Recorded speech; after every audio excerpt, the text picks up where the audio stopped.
Joanne, you ready? Yes, sir. Mrs. Shope, are you ready to go? Megan will not be here this evening. She was in Milwaukee for training all day today, and they got in a big traffic jam on the way out of Milwaukee, apparently an accident on the interstate. So she just said she's not going to be here on time. More than enough. Yep. Okay.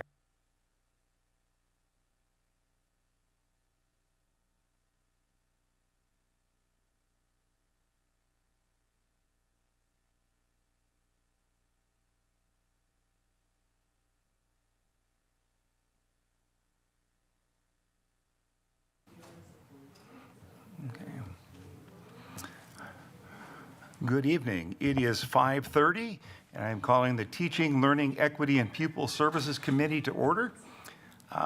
Ms. Shope, can we have roll call, please? Yes. Megan Miller will not be available at this meeting this evening. Greg Schneider, Present. Joanne Winfield. Present. Both members are present in the boardroom. Okay. Can we have a motion to approve the agenda? So moved. And second, any discussion? No, sir. All in favor, say aye. Aye. Aye. All opposed? Agenda is approved. Again, a motion to approve the minutes. So moved. And second, any discussion? All in favor, say aye. Aye. Thank you. Motion passes. Okay, that brings us to 2A, proposal for additional certified occupational therapist assistant. Okay.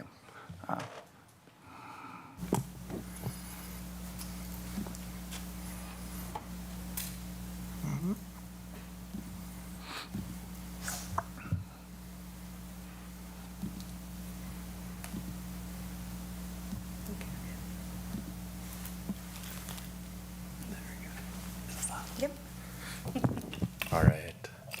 Eric Weir, Director of Special Education and Student Services. I'm here asking the board to approve an additional FTE for a certified occupational therapy assistant.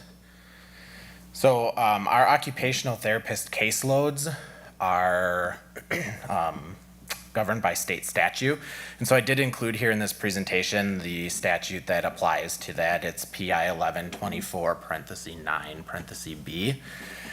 Talking specifically about caseload sizes for our occupational therapists, I did underline letter C, which is the one that specifically applies to this request, which is that there's a maximum of 45 children with one or more occupational therapy assistant as part of the therapy team. So if you take a look here, we have historically in this district had 5 occupational therapists. We've only ever had 4 occupational therapy assistants. And if you take a look at the caseload numbers, our teams are anywhere between the upper 40s and mid 50s. And our occupational therapist, who is on their own, has a caseload of 43. And that is only 2 students below what the max is for an occupational therapist with an assistant. Did some estimated cost breakdown with the support and help from our business finance office. The certified occupational therapy assistant salary is just under $40,000. And if you take a look at the retirement system, Medicare, other insurance and benefits that the district has costs associated with, we would be looking at an additional $74,338.52 approximately associated with this request of adding that FTE. And so I'm asking for you guys to take action and move this request to the full board for approval. We have seen over the last couple years a significant increase in referrals within district for students needing occupational therapy as a related service to their IEP, as well as we've seen a high number of transfers into our district of students that have IEPs in place that had occupational therapy already built into their schedule. Our current team has worked understaffed the last couple years. We've had some difficulties within district just fully filling all of our vacancies. And so they do a really great job. They support each other. They're a very strong team. And it would just be great if we could have that equitable partnership of one occupational therapist and one assistant across the board, so that they're not as stressed and stretched thin with meeting the needs of the students within our district. And we're following state statute. Yes, and we're following state statute. Because currently, if you look, we're not, even with some of our teams, those numbers are well above the 45 recommended in state statute as the maximum. I just wanted to add, with the state statute, you'll see that there are a couple of teams a little bit higher. There's a kind of an asterisk in the state statute. You're taking into consideration travel time and treatment minutes. So we do have students who might have 2 times 20 minutes of treatment a week, and some might have 20 minutes consult a month, and that's where we can get a little bit higher than that 45. But really, we're trying to look to stay right around there. Thank you. Board Member Winfield, do you have any questions? I have a couple. Eric, thank you so much for presenting this. I just had, maybe just one question. I'm all for supporting the kids. How hard do you think it's going to be to get this FTE filled by this end of this year, before the school starts? Well, provided you guys approve it for me. I actually have a candidate that somebody reached out to the district, so we have one In the hopper. the hopper. I just don't currently have an approved vacancy yet. I'm pretty sure they're not going to work for free, right? Okay, I just had to ask that. Second question. Is there any entities in the community that we can reach out to that can help us lighten the load in Beloit to say, hey, we have these kids that could need some help? Is there any hours of volunteer or anybody that's capable? Have we done that? Yeah, so the last 2 years, with just our overall difficulty in recruiting full-time therapists for the entire school year, I've reached out. There's 2 agencies, one here in Beloit and one in Janesville, that really specialize in occupational therapy that would be related to like school-based needs. So there's a huge difference between what we offer and provide here in the schools and that clinical occupational therapy. So like the hospitals and larger health networks have occupational therapists, but they're for very prescribed clinical reasons, not so much educational. And those 2 agencies were really interested in helping. They, though, themselves don't have the staff capacity to be able to do it, because we looked at partnerships. We even looked at could our students receive their services in their clinic and we could just like pay like a contract for them, and they just didn't have the staff capacity. Our occupational therapy team has been working with the state. There's a consultant at the State Department of Ed who's been fully aware of our struggles within this district, and we are not unique in this state. Like I'm sure you guys hear in all different areas of recruiting staff, education, people just aren't going into the field, unfortunately. She's been great with coming up and trying to help us brainstorm.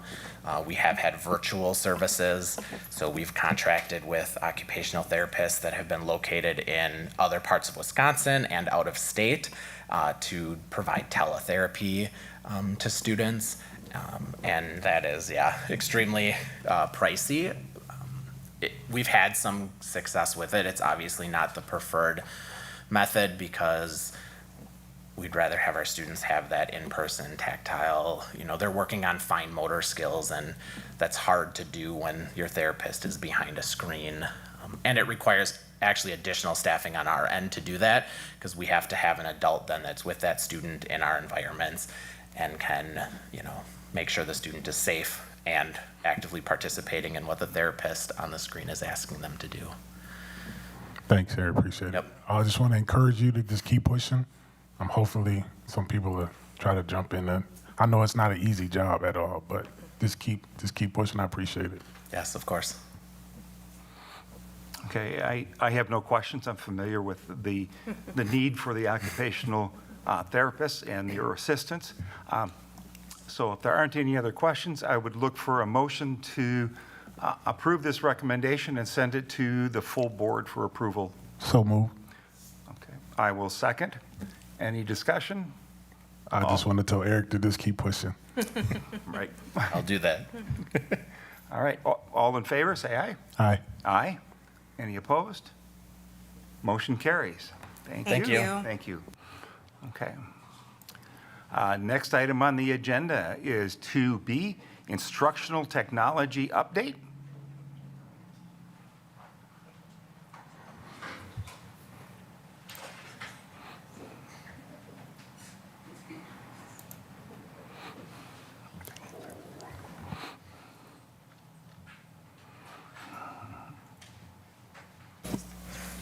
All right, hello.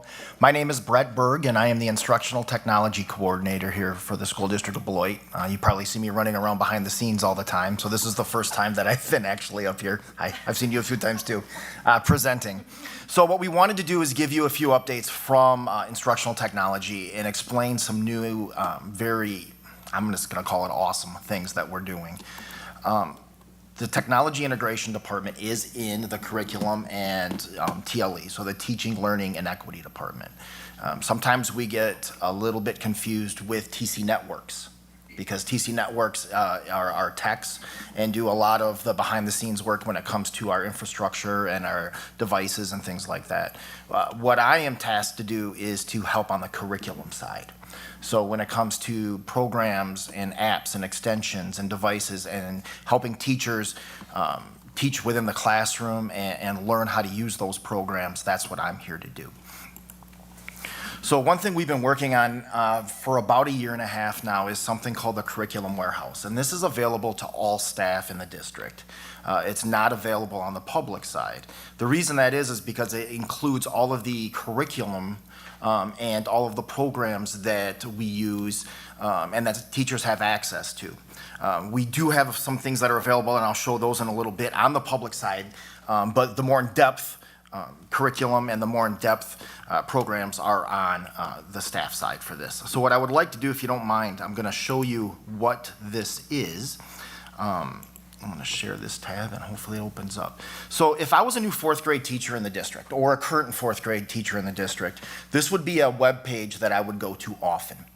And the reason I would do this is because the curriculum that I would use in my classroom is right here. So art curriculum is available here. Literacy and language arts, math, all the way down to social studies. We're even beginning now to put social and emotional learning curriculum on this web page as well. So that way teachers will have this at their fingertips. They don't have to go digging for it. And as a new teacher, that is very, very important, because you don't want to have to, you get hired, you're in your classroom for the first 2 weeks before school starts, and you're calling everybody you can to try to figure out exactly what you need to teach. You might have a mentor that's working with you, but they're getting their classrooms ready as well, right? So you want to make sure you have this available. So if I was looking for the science curriculum, I would be able to go into the science portion of this page, and we use Amplify, which is a program for 4th through 8th grade for science, and they would have access to that here. All of the unit templates are here. The teacher guides are here, as well as orientation videos for not only the teachers, but the students, which is great because these are also available for parents. And I'm gonna show you that in a second.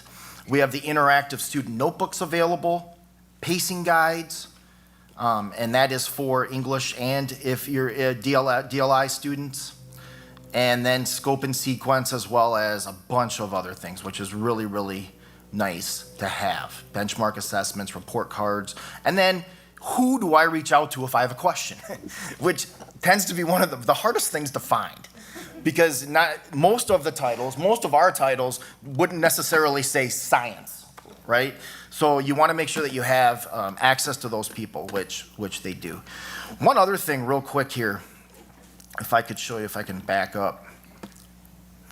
So this was that 4th grade page. And if you scroll down, we also have a lot of other information available for staff. Questions always come up about assessments and data. So now we have all of our information is available here. Instructional Technology, my page is available with device information, approval forms, and tons of tutorials. Skyward, how grading works in the district, as well as attendance, professional development. So you can kind of see here, this is kind of a one-stop shop, and that's what we were planning on for teachers. So I'm gonna run back here. So the other thing we really wanted to discuss with you was something called Learn Platform. It's a new program we've been using since, started in December, really wrapped up and started working on things in March. And what this does for us is it allows us to look at the programs that we are using and to make sure that we're using them with fidelity and to make sure that the outcomes are what they're supposed to be. One thing that the pandemic did is it opened up kind of a tunnel to a ton of different companies that are now trying to sell us their products.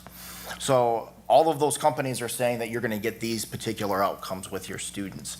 And we need to make sure that we're actually getting those outcomes. We also need to make sure that we're being transparent with the public, as well as making sure that teachers know what programs are available to them. And this program, Learn Platform, does that for us. So some of the things that we can look at with Learn Platform is digital content. We can look at public transparency, which I'll show you in a second, licensing costs. One thing we've been able to do is take a look at the number of licenses we're purchasing, and we can see whether or not we're using all of them, because we don't want to be spending money on licenses if we're not using all of those licenses. Purchasing, renewal, and when it comes to something called rapid cycle evaluation, to make sure that the programs are doing what they said that they would do. Kelly's going to talk about that in a second. So teachers are able to go into this program, are going to be able to go into this program and take a look at the programs that we have available to them. So if you take a look here on the screen, you can see right now that one we have there right away, it says CAMI. That's a program that we used to manipulate PDFs in the district, and you can see it's approved for use. So if a teacher was looking for something like that, they'd be able to go in, see this is something that's already approved, they don't have to ask about it, and they can download it or start using it right away.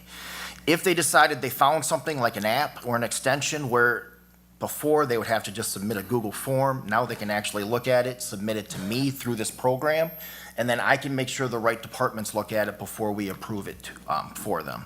So it's actually a really efficient way now for teachers to be able to request things from us without having 8 or 9 different people have to look at it, and those steps then drag on, and we're looking at a 15-day process where now we could probably get this done in 2 or 3.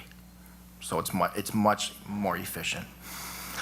Fiscal responsibility, this is something that we've been looking at with the number of programs that are available and the cost of programs versus what they used to be. When I first started teaching, we had a textbook budget.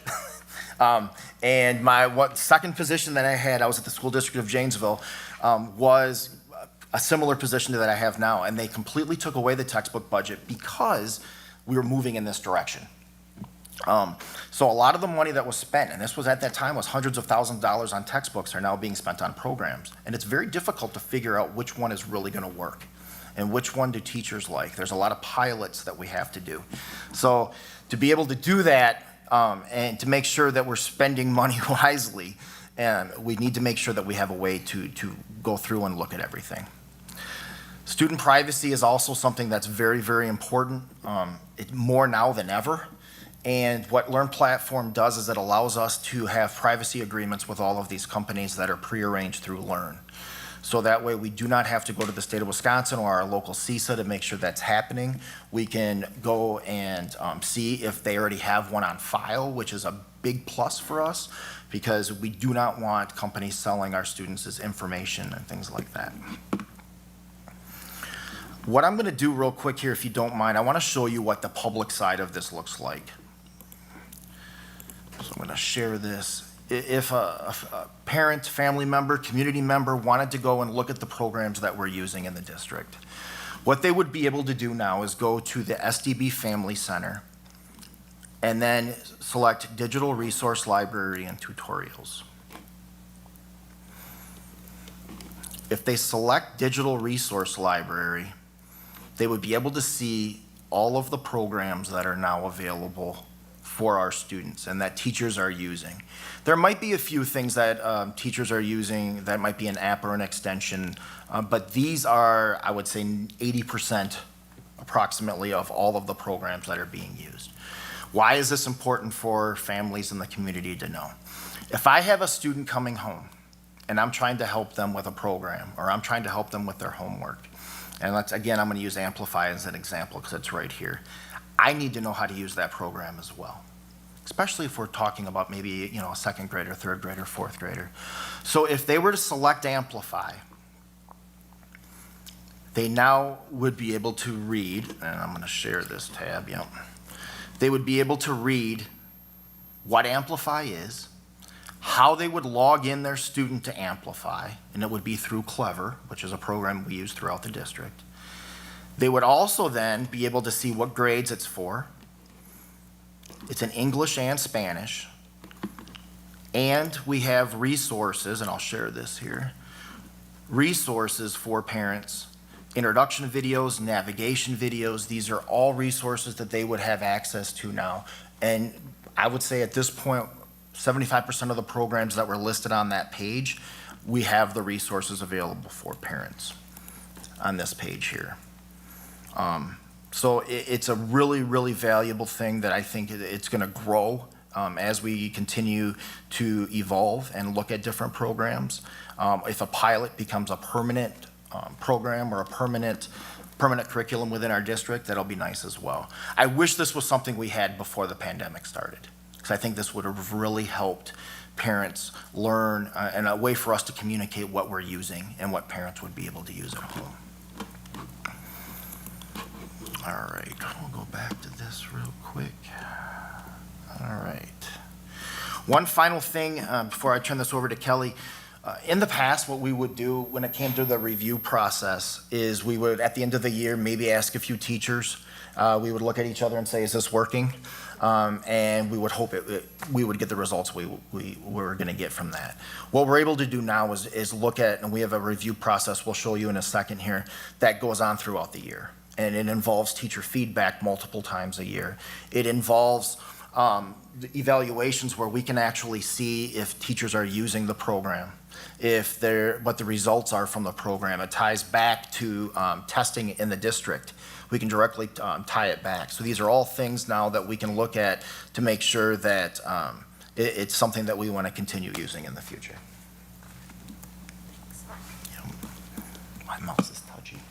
I'll use your keyboard. So I do want to, I want to share, right? We're moving in the direction of trying to understand the effectiveness of these ed tech programs.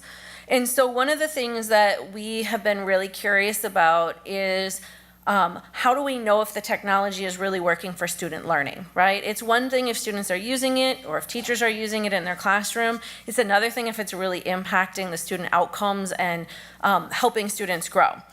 So as Brett described kind of the content management and the communication sides of Learn, there's another piece to this that they call RCE or Rapid Cycle Evaluation. In other products, it might be called an impact analysis. It's really a way for us to track whether or not our educational tech is impacting the student learning. And what it does is it allows us to compare certain metrics from within the technology, usage, how many lessons have been completed, how many lessons have been passed, the kind of data that sometimes these technology companies will kick back to us in reports. and compare that to our district data for things like forward and map. And it does a one-to-one correlation. We have to do a little bit of work on our side to gather the information together, but it will actually look by student, right across the row, and say, if the student completed this number of lessons, is it really having an effect on their growth from fall to winter, for example? And so what the RCE does is it helps us understand an effect size. And I just want to make sure that I'm going to kind of walk you through an example so that you know what that effect size is and why that's important. It's a little statistic-y. So this RCE report helps us, like I said, gather information together about our students and what's happening as they use these technology programs. So it includes some of the information that Brett talked about with regard to cost analysis and that teacher feedback and usage, and then it helps us tie some of that data to outcomes. And we can look at outcomes with comparison groups. So these students did something and these students did something different, and we're going to compare the two groups. It also allows us to do that analysis without comparison groups. So we just want to look across all of our students because they're all performing in that. Did it have an effect? So we have the ability to run either one of those kinds of reports through this RCE process. And we actually had a chance to test this recently. So we used some historical data. And we went back and we looked at last year's data related to Dreambox. Now, Dreambox is a supplemental math program that our district has been using for quite a while. Our teachers tell us things like it works great in 2nd and 3rd grade, but by 4th grade, the kids are a little tired of it. By 5th grade, it feels a little immature, right? So we were really curious, is Dreambox having an effect on our student growth? And so Dreambox shares data with us, and they have predictive analytics that they share back with us all the time. And they were telling us all last year through their predictive analytics, absolutely, it's helping your students grow. Here's an example. So for students who completed 3 or more lessons a week last year from the beginning of the school year through our winter window for MAP, we saw growth from this is for 3rd graders, 185 points on that test to 192. For students who did fewer than 3 lessons, they had a growth from 181 on that score to 184. So when you just look at that data and you see it plotted, you're like, yeah, that's some growth, right? It looks like our Dreambox is having an effect on our students. What those products don't tell us is how much statistical variability there is. So if that top line, it has a lot of variability in it, and that bottom line is really tight, there may really not be a statistical difference between those two groups. And this is where this product is really helpful. So we actually took the data, ran it back through that program, and looked for that effect size. And the effect size really does correct for the variability within that sample. And when we did that, if you know anything about effect size, usually you're looking for somewhere between 0.2 to 0.4 to say, we've got about a year's worth of growth for this student. Anything above 0.4 tells us, oh, we're closing some gaps, we're doing a good job. Anything between 0 and 0.2 is kind of what they call developmental effects, right? So kids are going to kind of learn how to do this much math with or without instruction. The teachers aren't really having an impact. And what we saw with Dreambox is that it was 0.11. So our product is probably not impacting learning as much as we'd like it to. And with the investment that we were making in that product, it probably isn't worth it. So it really pushed us to explore alternatives. And we shared some of those at one of our previous meetings here. So the effect size is a recognized tool in education. It really does help us understand what they call intervention effects, or how much is this product, this intervention, this test that we're doing impacting the student outcome.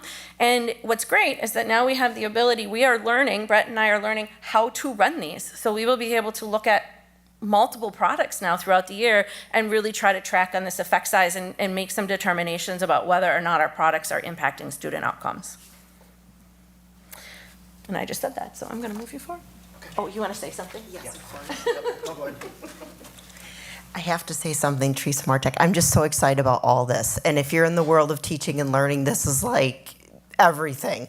And so I just want to point out, one, the curriculum warehouse is a work that Brett mentioned has been a year and a half, and it's teacher teams writing curriculum. So we had 30, 40 teachers last year, 35, 40 over the summer. So it's teachers making curriculum for teachers, but it's standards aligned, high quality, using our high quality resources, and then the guidance from the teaching and learning team. So this wasn't like a top down thing that was created. So when you see the curriculum warehouse, that's opening access and consistency across all of our schools, that if I'm a third grade teacher, no matter what school I'm in, this is the curriculum that everybody's doing. And that's super important, right? It's also super important that teachers were in the mix doing this work, because it's not just about creating it. The professional development happens while you're in those conversations, right?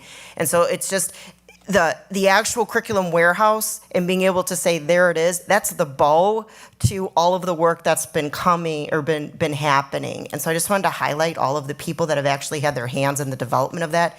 And then, of course, all of the work that Brett Berg has put into this. The other thing is the adult connections, where we're engaging families with those tutorials. That is such a response to post-COVID, right? We ran into COVID, we had this ballooning of integrated technology, and we learned from it, and what can we take from it, right? And then that third piece now is an auditing system across the country, right? Wish I would have invested in integrated technology pre-COVID. Blew up. So you might learn in your first audit sweep, we have 500 integrated apps being used. Now, it's an exaggeration, but let's say we have that many. He's shaking his head, no, it's not. But like, what are we using, and why are we using it, and what impact is it having on kids? So that's what this work is beginning to audit that technology to really see the effect size and the impact of the program. So we're extra choosy with the time that we have with kids and the programs that we're using. And so I had to just highlight that, because this may not seem super exciting on the outside, it really is a meaningful thing that I think is actually truly innovative that our district is doing right now. I did have one more thing I wanted to say. Sorry. I did have one more thing I wanted to add before I turn it back over to Brett. One of the really important things about us being able to do this effect size kind of work with some of our programs is that some of our programs that we are using for intervention are technology based.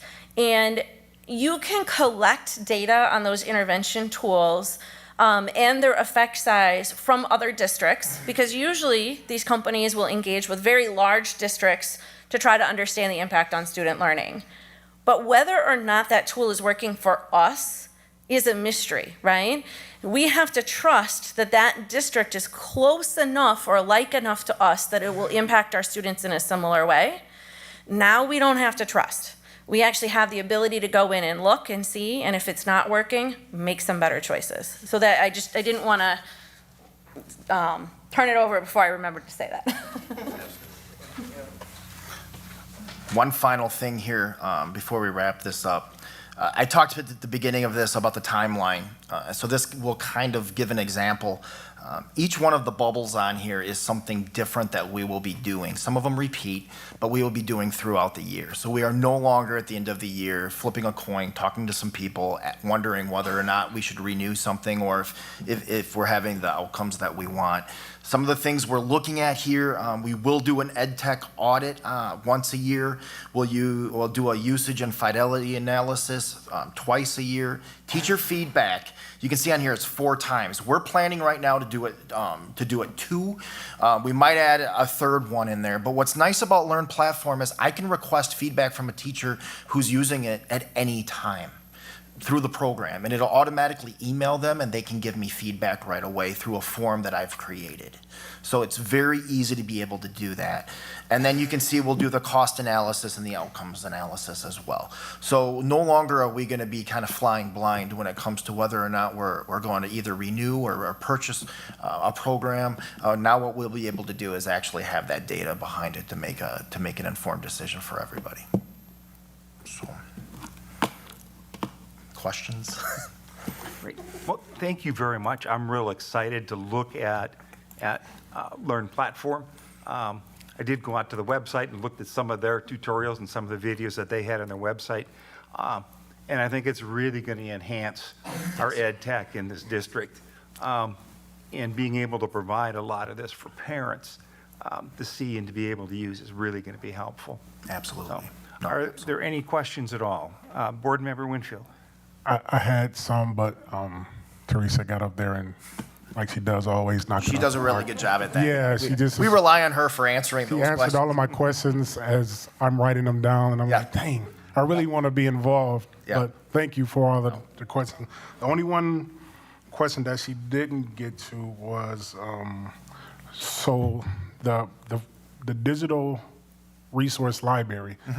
Can we create? I know it's going to be kind of hard. Is it possible to create like a badge system or some sort so we can see what kids are logging in, what kids are not logging in? Can we create something to where we can say, hey, you log in 4 or 5 times a day, we're going to give you this badge, or this is the badge that you need, and then maybe that can be something we can bring up at the, I don't know, end of the school year or parent-teacher conference where a teacher can say, hey, we had Brett run a report and your kid was on the money, but then sometimes, you know, the kid being able to go back and say, hey, I got this trophy or whatever sticker because I logged in and did these many assignments. So book it for technology, basically. You got All right, I love personal pans. They're my favorite. So no, absolutely, we could definitely look at something like Okay. that. That would be great. That would be great. And then is there possible to get that out on our website? We're actually working with Monica in communications. Okay, perfect. So it's on the website. It's It is? live right now. Okay. Somebody could go right now and can get to it.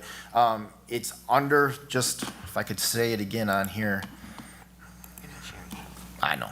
The SDB Family Center. So Okay. that's where the people will find it. Okay. But no, we are working with Monica, hopefully to get even, maybe talk to the Daily News and some other places, Okay. just I to was make gonna sure. ask that. Yep. Yeah, because we want to promote this, because it is, I mean, I know other districts have resources available. I just don't think it's to this extent. Okay. Which is really, really nice. Perfect. I think it's going to be great. Hey, great job. I appreciate it. Thank you. Yeah. All right, thank you. Just thank you so much. This is awesome. I have nothing else to add. Just thank you.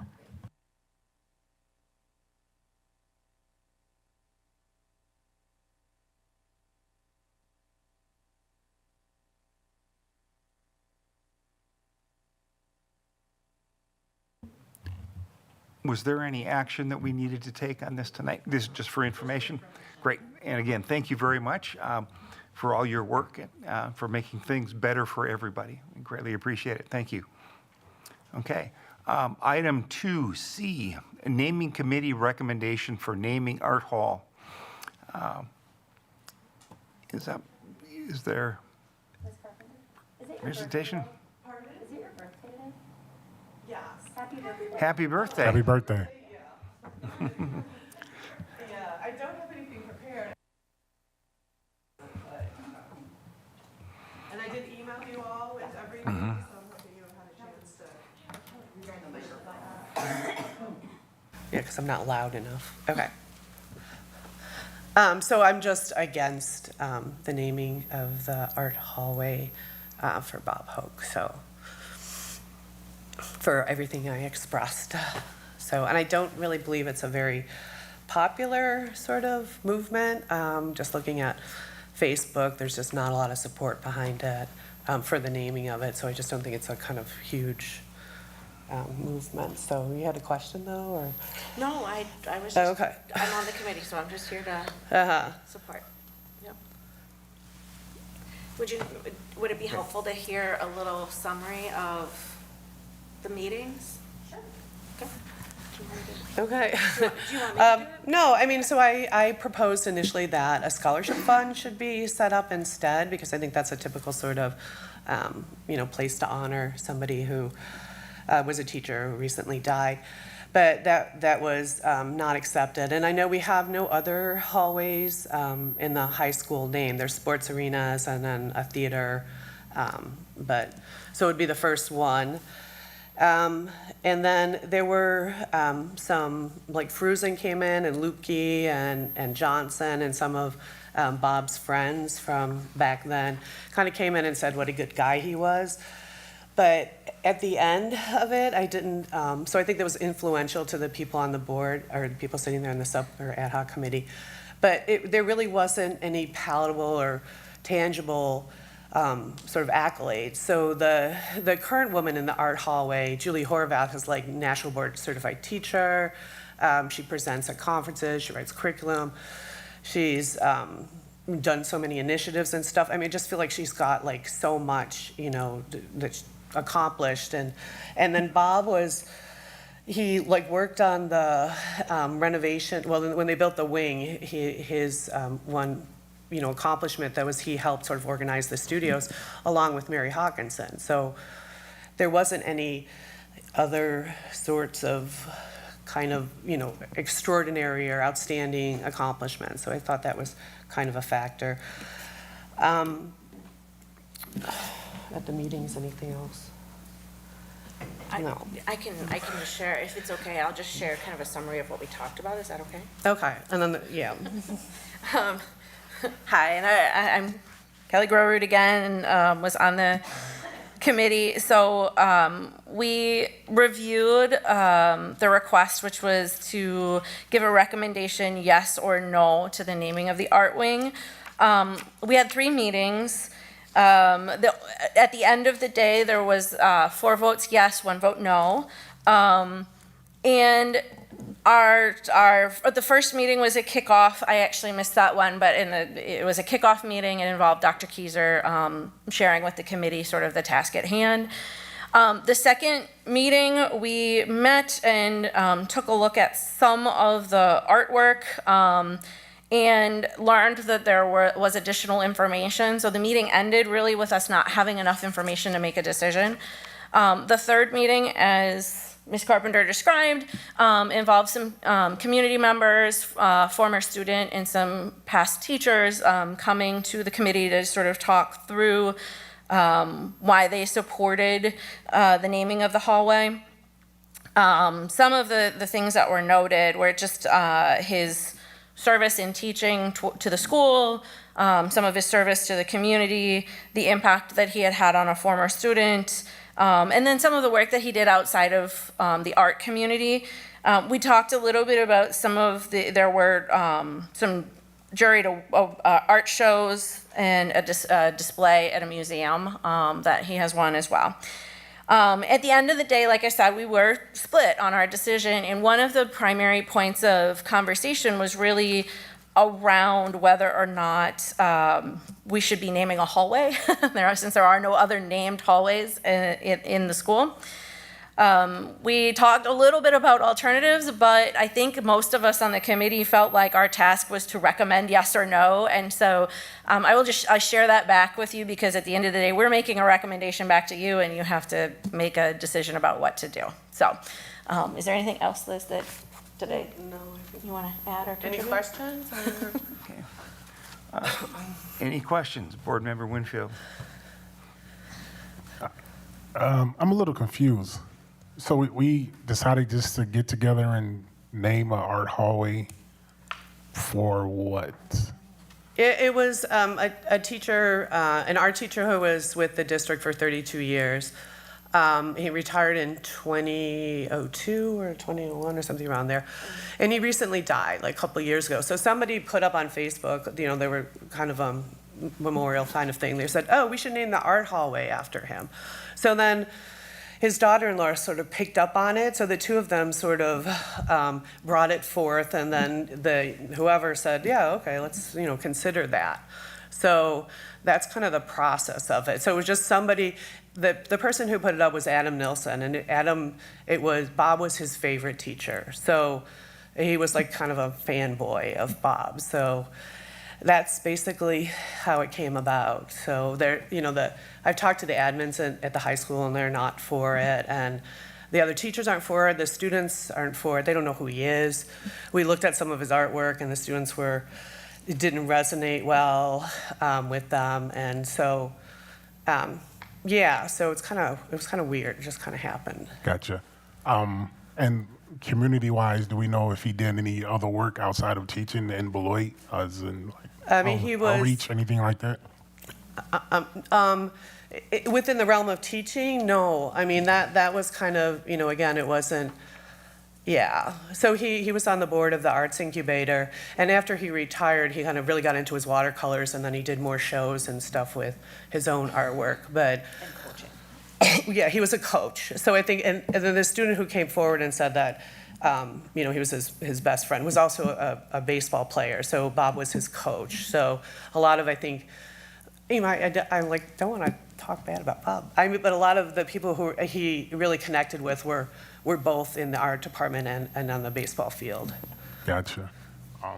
If it's okay, Board Member Miller, I'm all for the celebrating Bob and all that he do. I just think a scholarship would be more beneficial to our students than naming a hallway.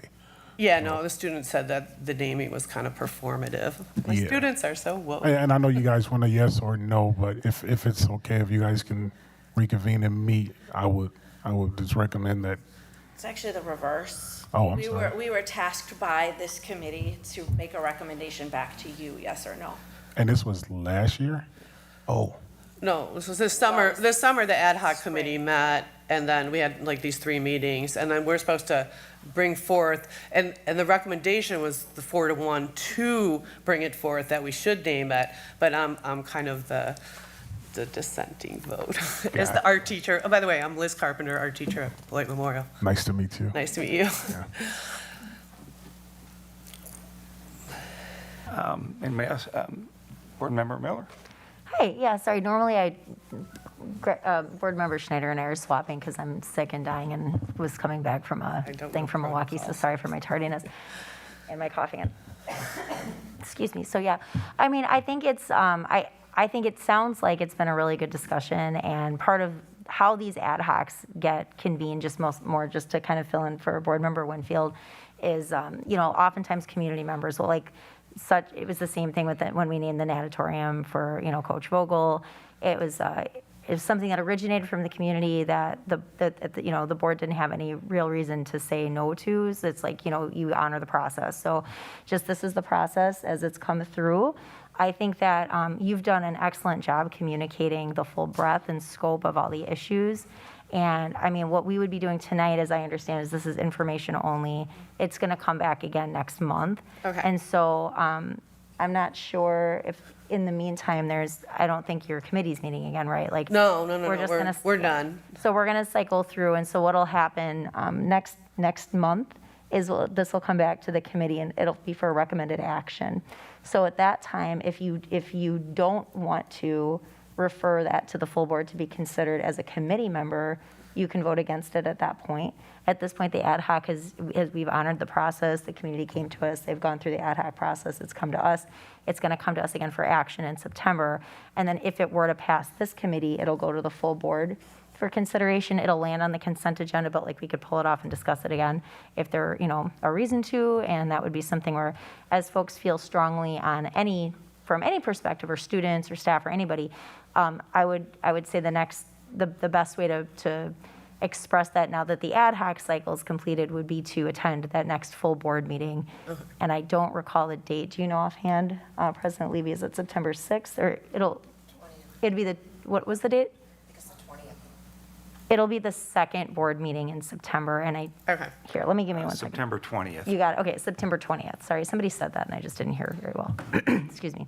All right, but yeah, no, I just wanted to thank you for, it must have been a difficult position to be in, to be the dissenting vote and chair, so I just want to thank you for your service as chair, and I'm really happy that we were, as a board, able to honor the request from our community, and I know everybody put a lot of work into this, and I think it's always great to see people, in whatever way, wanting to honor our educators and the impact that they've had on our community, for sure. Sure, yeah. Great. No, I don't have anything else. Great. Thank you for all your work. We'll use this for information tonight only, and it'll be placed on the next Teaching, Learning, Equity, and Pupil Services Committee meeting for action. Okay. Okay. It brings us to 3A. The next meeting date is Tuesday, September 20th at 5:30 p.m. Okay, it brings us to adjournment. Is there a motion? So moved. Is there a second? Second? Okay, any discussion? I would just like to thank Board Member Schneider for doing a phenomenal job chairing our meeting this evening. Thank you. Okay, all in favor of adjournment, say aye. Aye. Aye. Aye, motion carries. We are adjourned at 6:18 PM.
think I still hear it.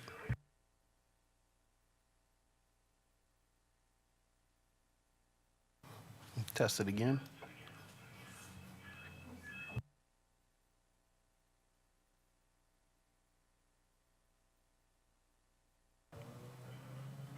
One, two. 1, 2. Okay. 6:34.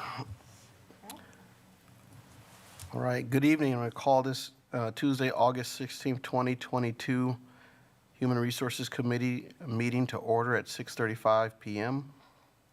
Mrs. Shope, could I have a roll call, please? Yes. Brian Anderson. Spencer Anderson. Present. Amy Levy. Here. Sean Levy. Present. Megan Miller. Present? Greg Schneider. Present. Joanne Winfield. Present. All members are present except Brian Anderson. Okay. Is there a motion for the approval of the agenda? So moved. Second. It's been moved by Board Member A. Levy and seconded by Board Member Spencer Anderson.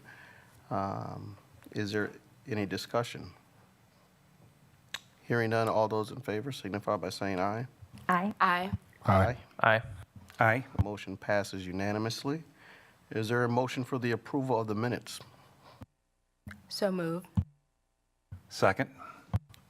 Been moved by Board Member A. Levy and seconded by Board Member Greg Schneider. Is there any discussion?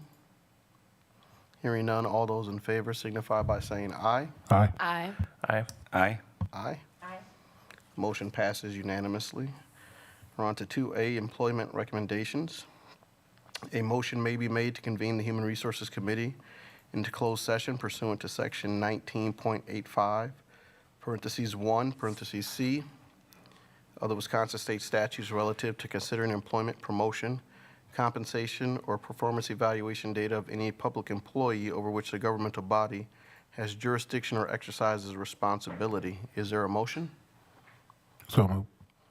It's been moved. Is there a second? Second. All right, been moved by Board Member Joanne Winfield and seconded by Board Member A. Levy. Mrs. Shope, could we have a roll call vote, please? Yes. Spencer Anderson. Aye. Amy Levy. Aye. Joanne Winfield. Aye. Megan Miller. Aye. Greg Schneider. Aye. Sean Levy. Aye. Motion carried. All right, we will go into closed session. Make sure you close out of your links.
Oh,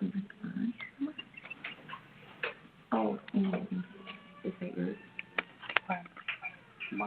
You're right, I think I see the mic is not on the screen.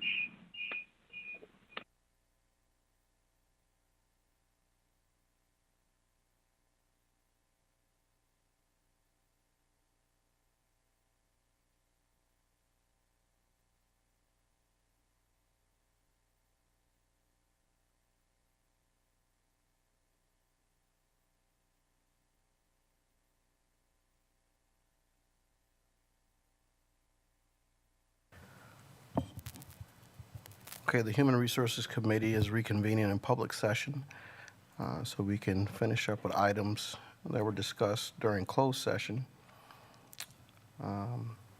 Is there a motion for the approval of the exhibits? Or the open session questions first? Okay. Yes, thank you. I just had a question. I wanted to clarify for Exhibit A, if the salaries that are listed reflect the change, which was mostly like an increase, as I understand it, that we approved last time.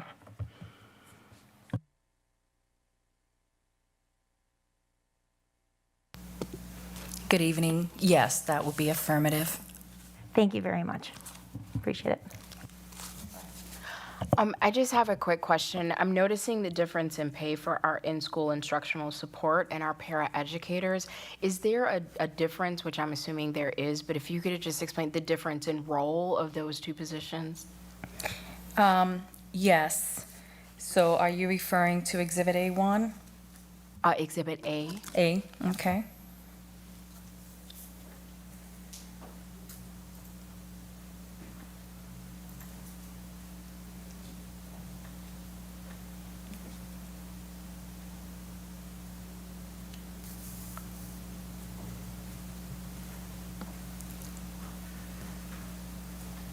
And it's more a question about a difference in roles between a para and in-school support, in-school instructional support. Okay. The paraprofessional provides the support in the classroom. Specifically, the in-school instructional support has, correct me if I'm wrong, Teresa, don't want to speak out of turn, but I do believe that the in-school instructional support that has less to do with the one-on-one special needs and more generalized. Is that correct? So, I'm getting clarification. The in-school support is for anyone placed in like an in-school suspension, so they're working with a large group of students where the paraeducators are, yes, specialized in providing specially designed instruction for students with special needs. Thanks for that clarification. Thank you. Wanted to make sure I didn't give you any misleading information. Are there any other questions? Is there a motion? I move to approve employment recommendations Exhibit A. Is there a second? Second. It's been moved by Board Member Schneider and seconded by Board Member A. Levy. Is there any discussion? Hearing none, all those in favor signify by saying aye. Aye. Aye. Aye. Aye. Aye. Motion passes unanimously. All right. I've got the wrong screens up as I'm trying to go to the next meeting date. Oh, I move that we postpone Exhibit B until we can get the formulas to calculate those amounts for the biliteracy instructional coaches added to the addendum, the district addendums that board members use to confirm that those numbers are accurate. To postpone until our special HR committee meeting of August 23rd. Is there a second? Second. It's been moved by Board Member A. Levy and seconded by Board Member Greg Schneider. Is there any discussion? Hearing none, all those in favor signify by saying aye. Aye. Aye. Aye. Aye. Aye. Okay, the motion passes unanimously. believe now we're at 3A, because I'm working off of 2 different agendas here. But it's next meeting date, and since I don't have the one up in the computer. Go back there. All right. So our next meeting date is Tuesday, August 23rd at 6:30 PM for a special human resources committee meeting. We're working a little bit out of, well, not out of order, but adding an additional meeting because we're trying to make sure that all of the contracted hires for the 22-23 school year are included. So that's why we have that additional meeting. And then also there's our regular meeting on Tuesday, September 6th. All right. So those are our next meetings. Is there a motion for adjournment? So moved. Second. Moved by Board Member A. Levy and seconded by Board Member Megan Miller. All those in favor signify by saying aye. Aye. Aye. Aye. Aye. Motion passes unanimously. We'll get started in a couple minutes. Just got to reset.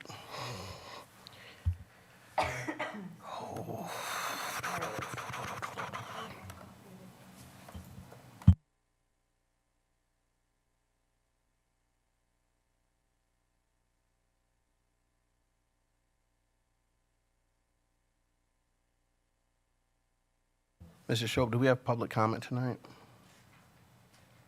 Yes, sir. I have two. Okay, thank you.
Okay, good evening. I'm going to call to order this August 16th, 2022, a regular board meeting at 7:20 PM. Mrs. Shope, could we have a roll call, please? Yes. Brian Anderson. Spencer Anderson. Present. Amy Levy. Here. Sean Levy. Present. Megan Miller. Present? Greg Schneider. Present. Jawan Winfield. Present. All members are present except Brian Anderson. Okay, thank you. Is there a motion for the approval of the agenda? So moved. Second. It's been moved by Board Member A. Levy and seconded by Board Member Greg Schneider. Is there any discussion? Okay, hearing none. All those in favor signify by saying aye. Aye. Aye. Aye. Aye. Aye. Motion passes unanimously. Board Member Winfield, would you lead us in the Pledge of Allegiance, please?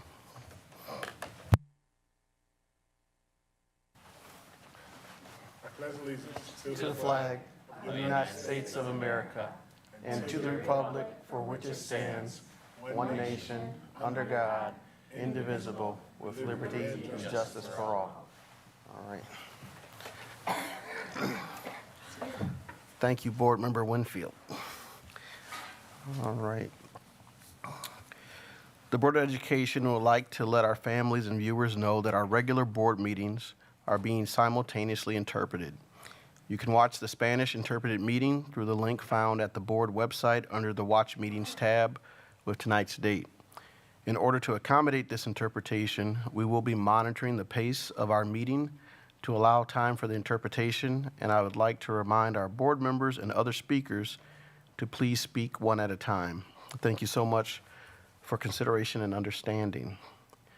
And as we move to public comment, get another tab to open.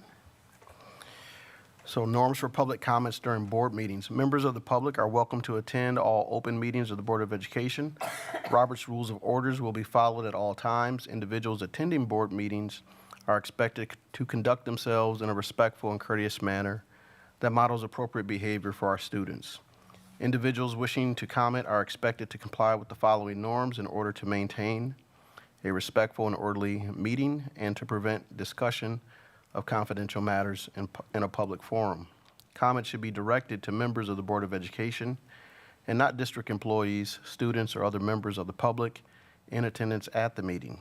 Speech that is belligerent, disorderly, disruptive, repetitive, or which exceeds the allowable time permitted for each speaker is prohibited. Concerns or questions that entail the disclosure of identifying information regarding specific students are prohibited. Response from the board, if any, will be limited to clarifying inaccurate information, seeking additional information from the speaker, or acknowledging that the speaker has been understood. The board will not debate with an individual, and the board may not take action on an item raised during public comment that is not on the meeting notice or agenda. The chair will interrupt and rule an individual who violates any of these norms out of order. If ruled out of order by the chair, the individual's opportunity to address the board will end immediately, and the microphone will be turned off. Thank you for your participation and courtesy, and I believe our time limit is 3 minutes. All right. Mrs. Schultz, we do have public comment today? Yes, I have two people here tonight that would like to speak. The first one is Hugo Hernandez.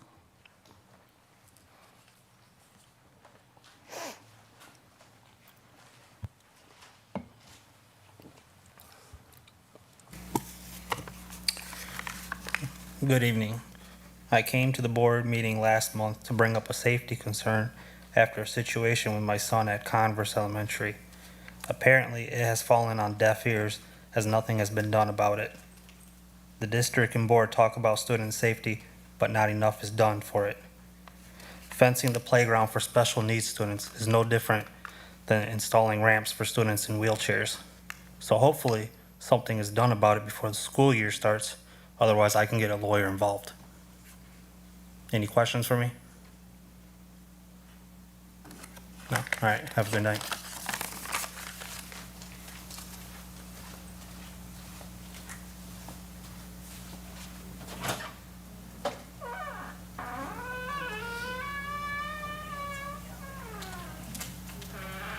Is there another speaker? Yes, our next speaker is Marilyn Sloniker.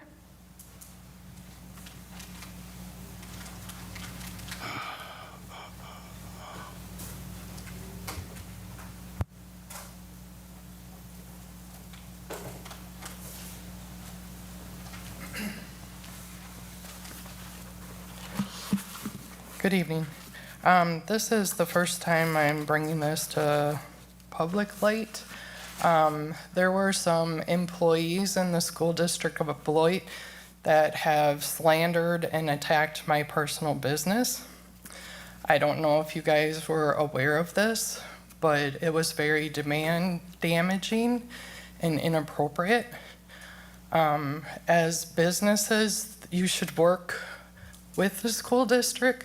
We're all here to help children learn and do better in the community. I am an alumni of Beloit Memorial, and it was very disheartening to me what was done to me personally by school district employees. So I wanted to bring that to your attention. I filed complaints, nothing was done. I never was contacted, and it was very damaging to me. So if someone could, in private contact me for further details, that would be great. I don't want to share, too much of it. And then I'm here for another reason too. I would like to present a letter of intent. Some of us would like to see some changes in the school system, and I know there's a new superintendent coming in. I see you're changing some of the masking guidelines, so I would just like to present the letter of intent. I have some people that signed, as well as myself. But like slandering someone's business, slandering someone's name, that's just not good behavior. It's bad behavior for children in the school district. And that kind of behavior needs to stop. There's too much hatred in this city, and it shouldn't be going on. We should come together as a community and work together to help improve the school system. And instead of being on the bottom, when I was in school, we were up higher, and so I would like to challenge you guys to do better. You have great teachers in the system, so I would encourage you to work with them and listen to them when they're telling you they have issues with children. I've seen issues personally. It's sad for 6-year-olds to discuss depression issues at that young of an age. So there's things going on with kids that, sometimes gets put by the wayside. So I'd like to just see some change. And then I only have one copy. Do you want me to?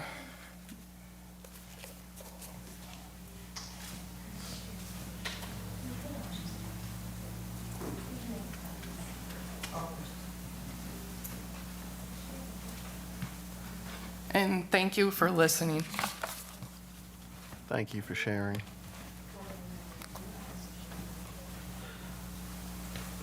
You can ask when we're leaving.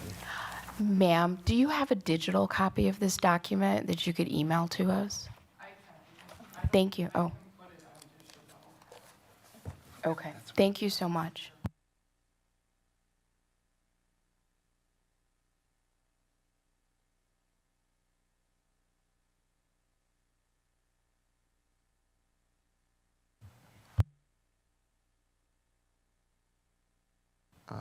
Mrs. Mortek, superintendent's update.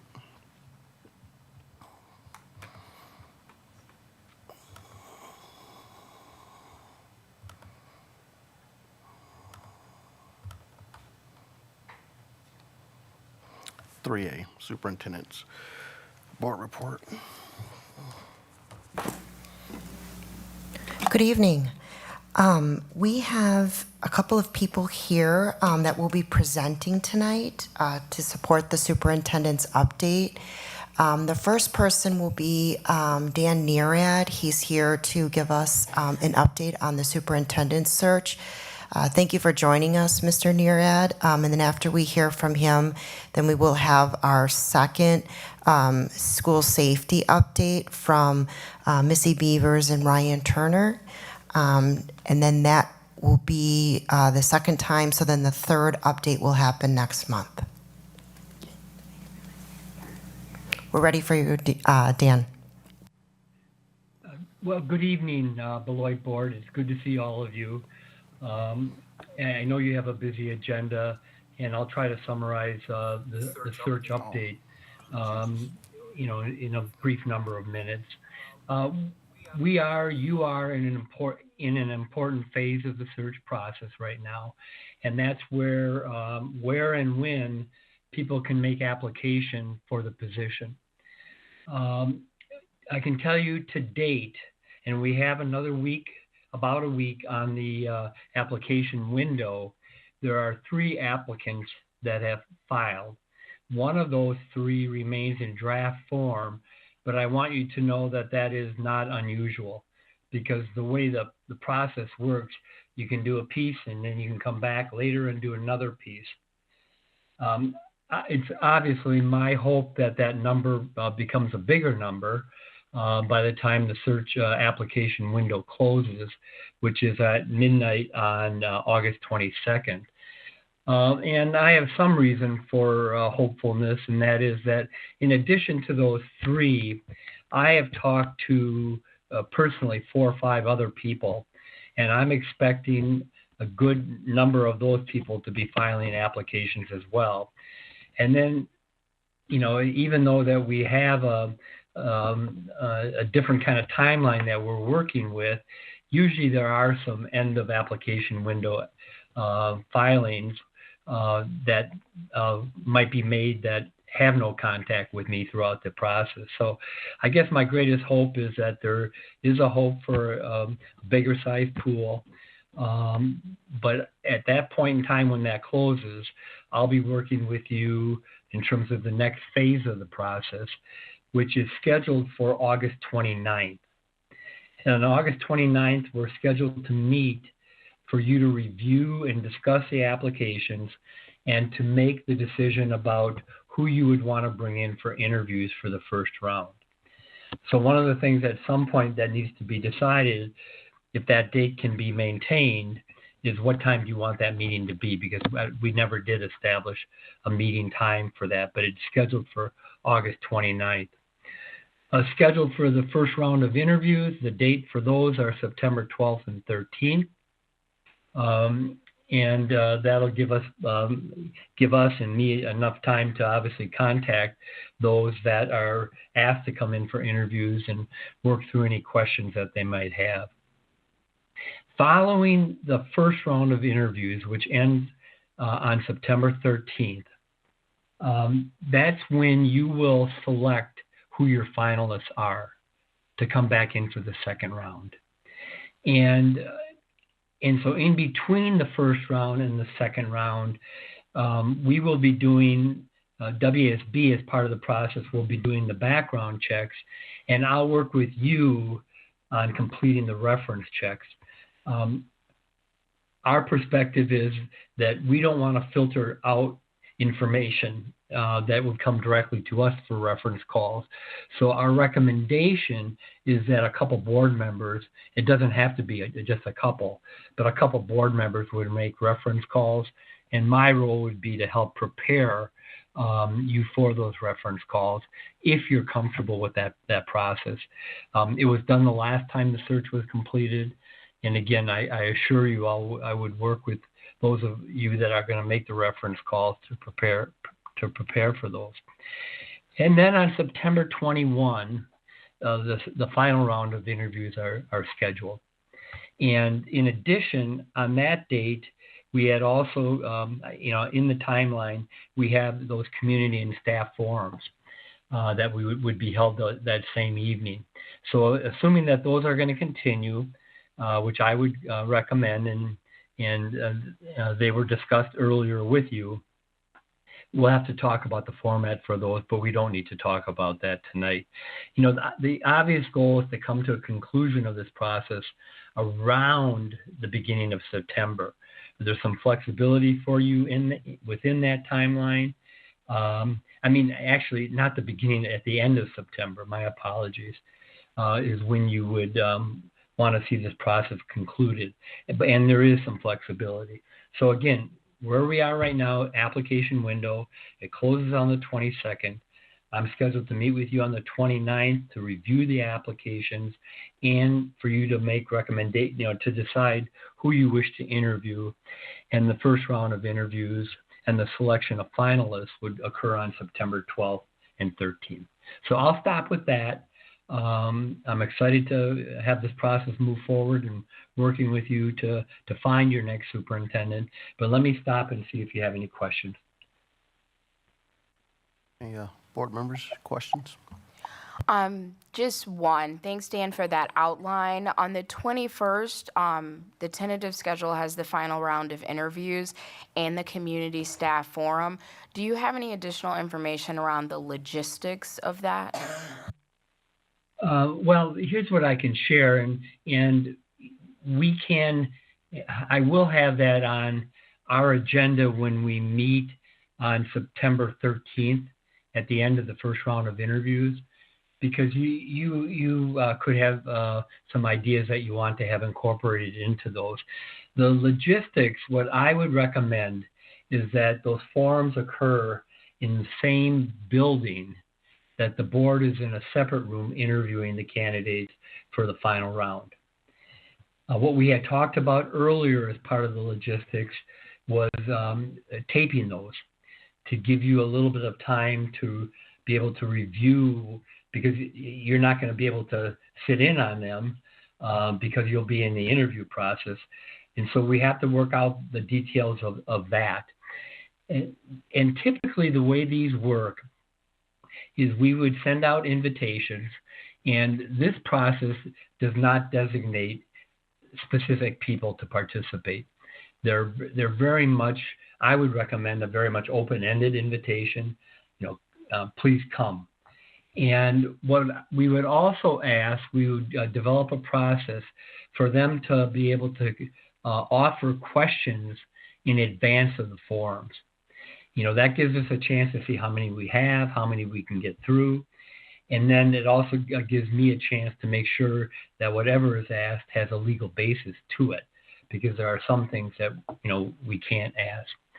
The way the forums themselves would be structured that evening would be is that the candidates, and hopefully we can get to 3 finalists, about that number, would participate on a rotational basis as they do with you for the interviews.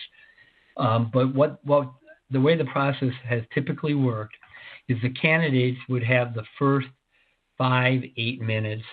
Nothing is all that hard and fast, but if we have a lot of questions, we want to get to those as quickly as possible. But they'd have a number of minutes to be able to introduce themselves.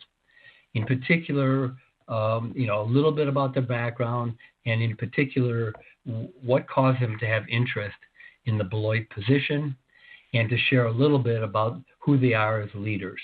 And so it's not a lot of time that's dedicated for it, but there is a time dedicated for that. And then from there, it's going through the questions that are submitted. And so that's really how the process works. And at the end, each community member, staff member, parent, however you want to describe who comes, will have a sheet to fill out to provide you as a board some direct feedback on the candidates. And I want to be very clear that feedback is to share strengths, to share any advice that they have. But it's my recommendation that we not include, and I want to be transparent about that, yes, hire or no, not hire, because that is your responsibility as a board to make that judgment. But you want to have a great base of input, and this will provide an additional base of input from your stakeholders as to which route you want to go. So I hope that's responsive to your question. It was. Thank you so much. Other You're board welcome. members have questions? Okay. Dan, for the Good to see you again, and thank you for your work. On August 29th, what is the time frame? I know it may depend on the number of additional applicants we have. Will that be our first time seeing the applications, or kind of what is going to happen? So what happens with the applications? I'm glad you raised that because I didn't include that in my earlier comments. The applications close at midnight on August 22nd. On August 23rd, each of you as board members will receive all the applications. You know, our philosophy is that you need to see everyone that's applied for the position. So you'll have between August 23rd and August 29th to review those applications. And I would ask that you do that you not wait till the 29th at that meeting to be able to review that paperwork. Because what we want to be able to do is we want to use that time really to go through a process of saying, here's what we've learned about these people. Who do we see as wanting to come in, having come in for an interview? And I'll take you through a process that will hopefully allow you to come to that conclusion. And so, again, you'll get the applications on the 23rd of August. You'll have until the 29th of August to review them, and then we'll meet. And typically that meeting is about 2 hours. And so as you think about when you want to start, and that's entirely up to you, just keep that 2-hour time limit in mind. I mean, it's not hard and fast, just to be clear and fair to you. It's not, but that's typically what it takes. All right, any other board members with any other questions? All right, we don't have any other questions, so thank you for your work. Well, thank you very much, and it's good seeing all of you, and we will see you very soon. All right. Take care. Take care.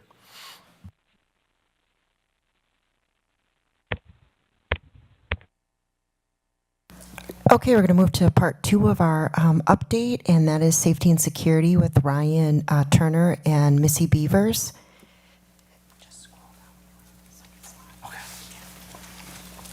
Good evening, everybody. How's everybody doing this evening? Before we kick this off, I want to offer a progress update. Ms. Levy, at our last board meeting, you asked about daily subs and access to key fobs. So after that meeting, I emailed all of our building administrators and asked what their process is for issuing those out.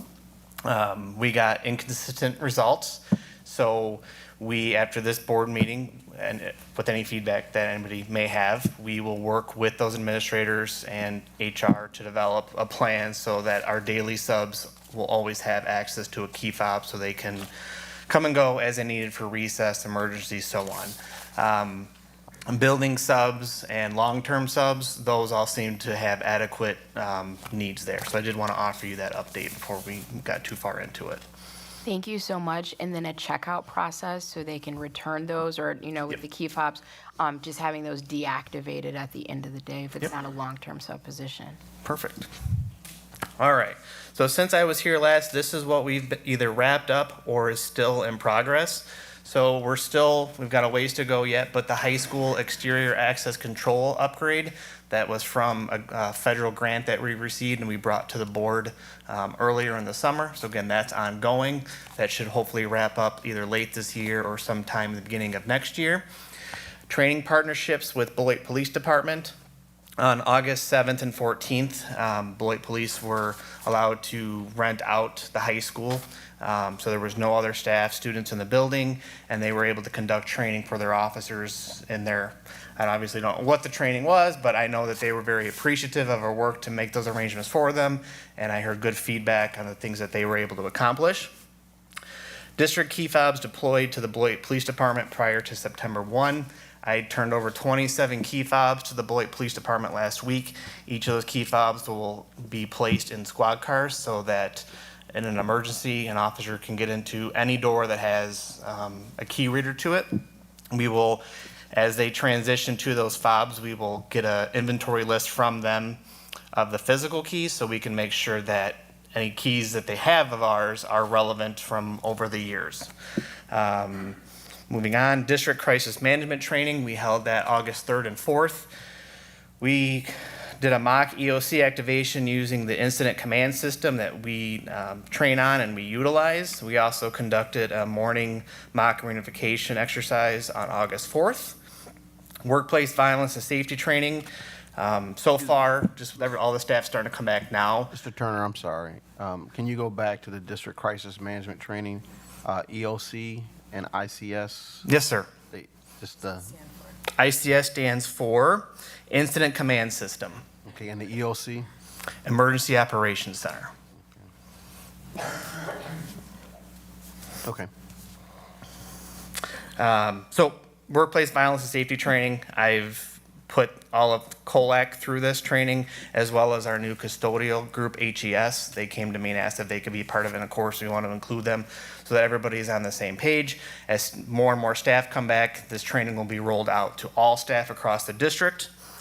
Cpr Aed training was held for administrators, secretaries, and coaches who either did not have a Cpr Aed certificate or were expired or were about to expire. So we got that taken care of last week.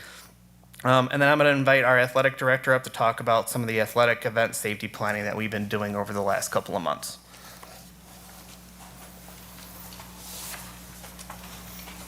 Thank you, Ryan. I appreciate you allowing me to be here tonight. My name is John Dupuy. I'm the K-12 Athletic and Activities Director. We've been working tirelessly over the past months to prepare for the upcoming school year and the fall season.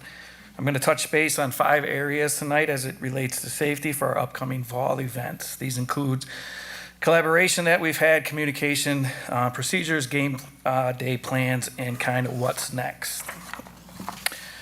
So as far as collaboration, since I've arrived, there have been numerous meetings with various stakeholders throughout. I've set a schedule that include weekly meetings with Ryan Turner, our district safety and security coordinator, Jamie Linder, Beloit Police Department, Michael Johns, our grounds lead, Mario Ortega, our facilities manager, and then Emily Pels, our Beloit Memorial High School principal. These will go ongoing throughout our year. Others who have been brought in for input as it relates to safety include the assistant principals at Beloit Memorial High School and Tom Halverson from the Beloit Police Department.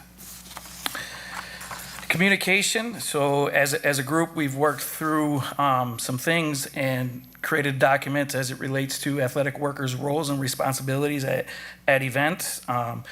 Google spreadsheets have been shared, reviewed, posted with administration, security, and the Beloit Police Department for all home events, making sure that we have administrators at all home events for all our 8 fall sports, including if we feel that we need security officers or Beloit Police Department officers on site for those things. Some procedures that we have in place for the upcoming fall season are backpacks and bags will not be allowed into facilities for spectators. If you're an athlete that you are waiting to play or you've already played, you will be asked to keep your backpack in either the locker or the bus. No entry after the start of halftime or intermission. No re-entry allowed. You must wear your entry band at all times, so we're going to a paper entry band that's color coordinated for us as administrators and security to see who has paid for that event, and that needs to be worn at all times instead of the ticket or the stamp that we've used in the past. Safety and security teams stationed strategically throughout each site that we have. We're blocking off 4th Street for varsity football contests and placing light standards behind the bleachers underneath as that was looked at as an area of concern. Also putting non-permanent fencing around the backside of the bleachers to eliminate kind of that crowding, but still give us access lanes to the stairs. Other areas we've talked about is creating enter and exit lanes in the concession area to try to help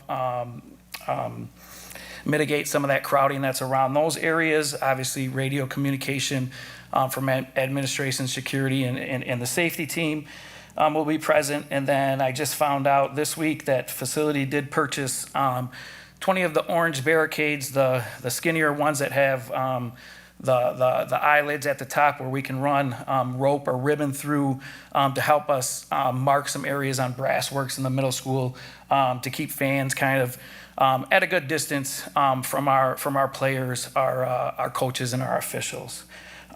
We also purchased 4x6 athletic badges that we're having that's clearly marked, very visible, that all our workers and safety team will have on at events, so people can clearly designate who those people are.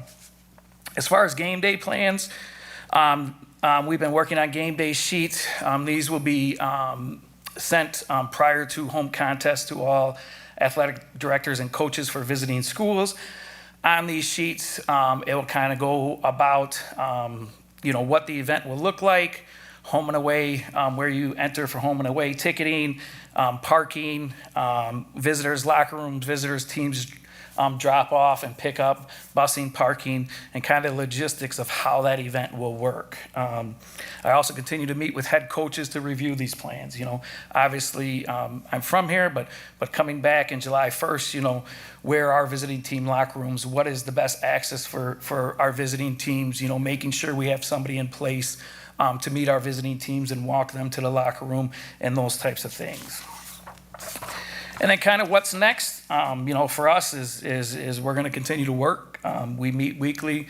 Like I said, we'll review the contest from the previous weeks, Ryan, myself, the safety team, what things went well, what adjustments we need to make, review the upcoming events for that week, and then evaluate the plan and make adjustments as we go through. And then continue to prepare for the winter and the spring seasons. And then we're looking to move to online ticketing for the 23-24 season. So my overall goal, and I think our team is too, is to create a safe environment that our community, our parents, and our students can come, be safe, be positive, have fun, and just experience the overall high school environment. And so that's what we're trying to do. So I appreciate it. Thanks, John.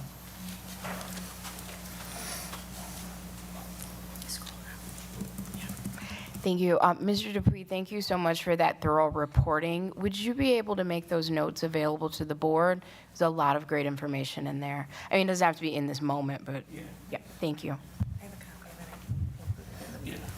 I have a copy of it. I can include it in the weekly board update. I had a question too. Sorry. Mr. Dupuy, so the driveway off of 6th Street, are you guys going to block that off too? I think the plan is to block it off from here down to the end of the corner. If I can. Right, allow the parking. Yep. So for Friday night football games, we have we submitted an application for street closures from the bridge all the way down to 4th and North, so that obviously those are going to be our busier games. We want to make sure pedestrian traffic is safe. We don't want any vehicles in the egress areas. So of the 4 home games that we have, we will be closing that street, that part of the street for those nights. Right, but right next to the shed, there's a driveway that leads into 6th Street. Are we looking to close that off also? Is that the field you're speaking of? Kind of, yes. It's right. It's a church and it's a shed that goes, and the street leads right to from 4th Street to 6th Street. Okay. I don't know. We'll take a look at it. Okay. Yep. All right, thank you. Yep, absolutely. Anything else for John? All right. So the next slide we'll talk about real quick is, as we look at the next month or so, this is what we'll be working on in terms of safety and security. We mentioned before about summer summit training opportunities. So we'll allow staff to come in and meet the district SROs. They'll put on a presentation, share thoughts, feedback, things like that. Stop the bleed training, which again is a medical type of training. I put up their NVCI training. Now we're not gonna, during Summer Summit, NVCI is Nonviolent Crisis Intervention Training through a company called CPI. We won't be offering it during Summer Summit just because they're all-day trainings. But I did want to put it up there because I want to note that we currently have 2 instructors and we just added 2 more, and we're looking at adding a 5th in the very near future. So this will allow us to greatly increase the number of staff that we can train in a very short amount of time. So I did want to mention that because that's a pretty big deal for those that are familiar with NVCI. So we're particularly proud of that. Our Motorola Capacity Plus upgrade, there's a lot of technical stuff to this, but basically it expands our capabilities of how far we can talk to each other.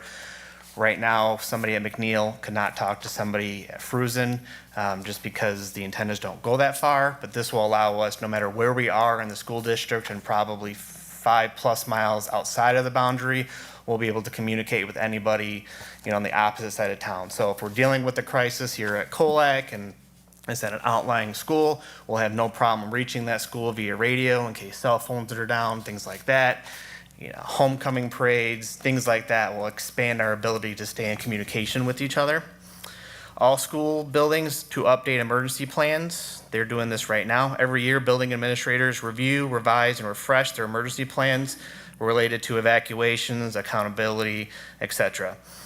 Meeting with the Beloit Police Department SROs, Missy and I, as part of when we renewed our MOU with the Beloit Police Department, we pledged to increase our collaboration with Beloit Police, and that has been ongoing, but our first official meeting for the new school year will be next week. And we'll sit down and prepare for the new year and continue that collaboration. Last two pieces, continuing to recruit security officers. This never stops. We want to maintain a strong security officer part-time pool so that in the event of an absence or other needs, we can keep those positions staffed. When we talk about athletics, there's a significant number of them, and getting all those security slots filled is quite the undertaking. So the more security we have available to us, we can ensure that we have enough to hire back for those games. And lastly, our safe school meetings.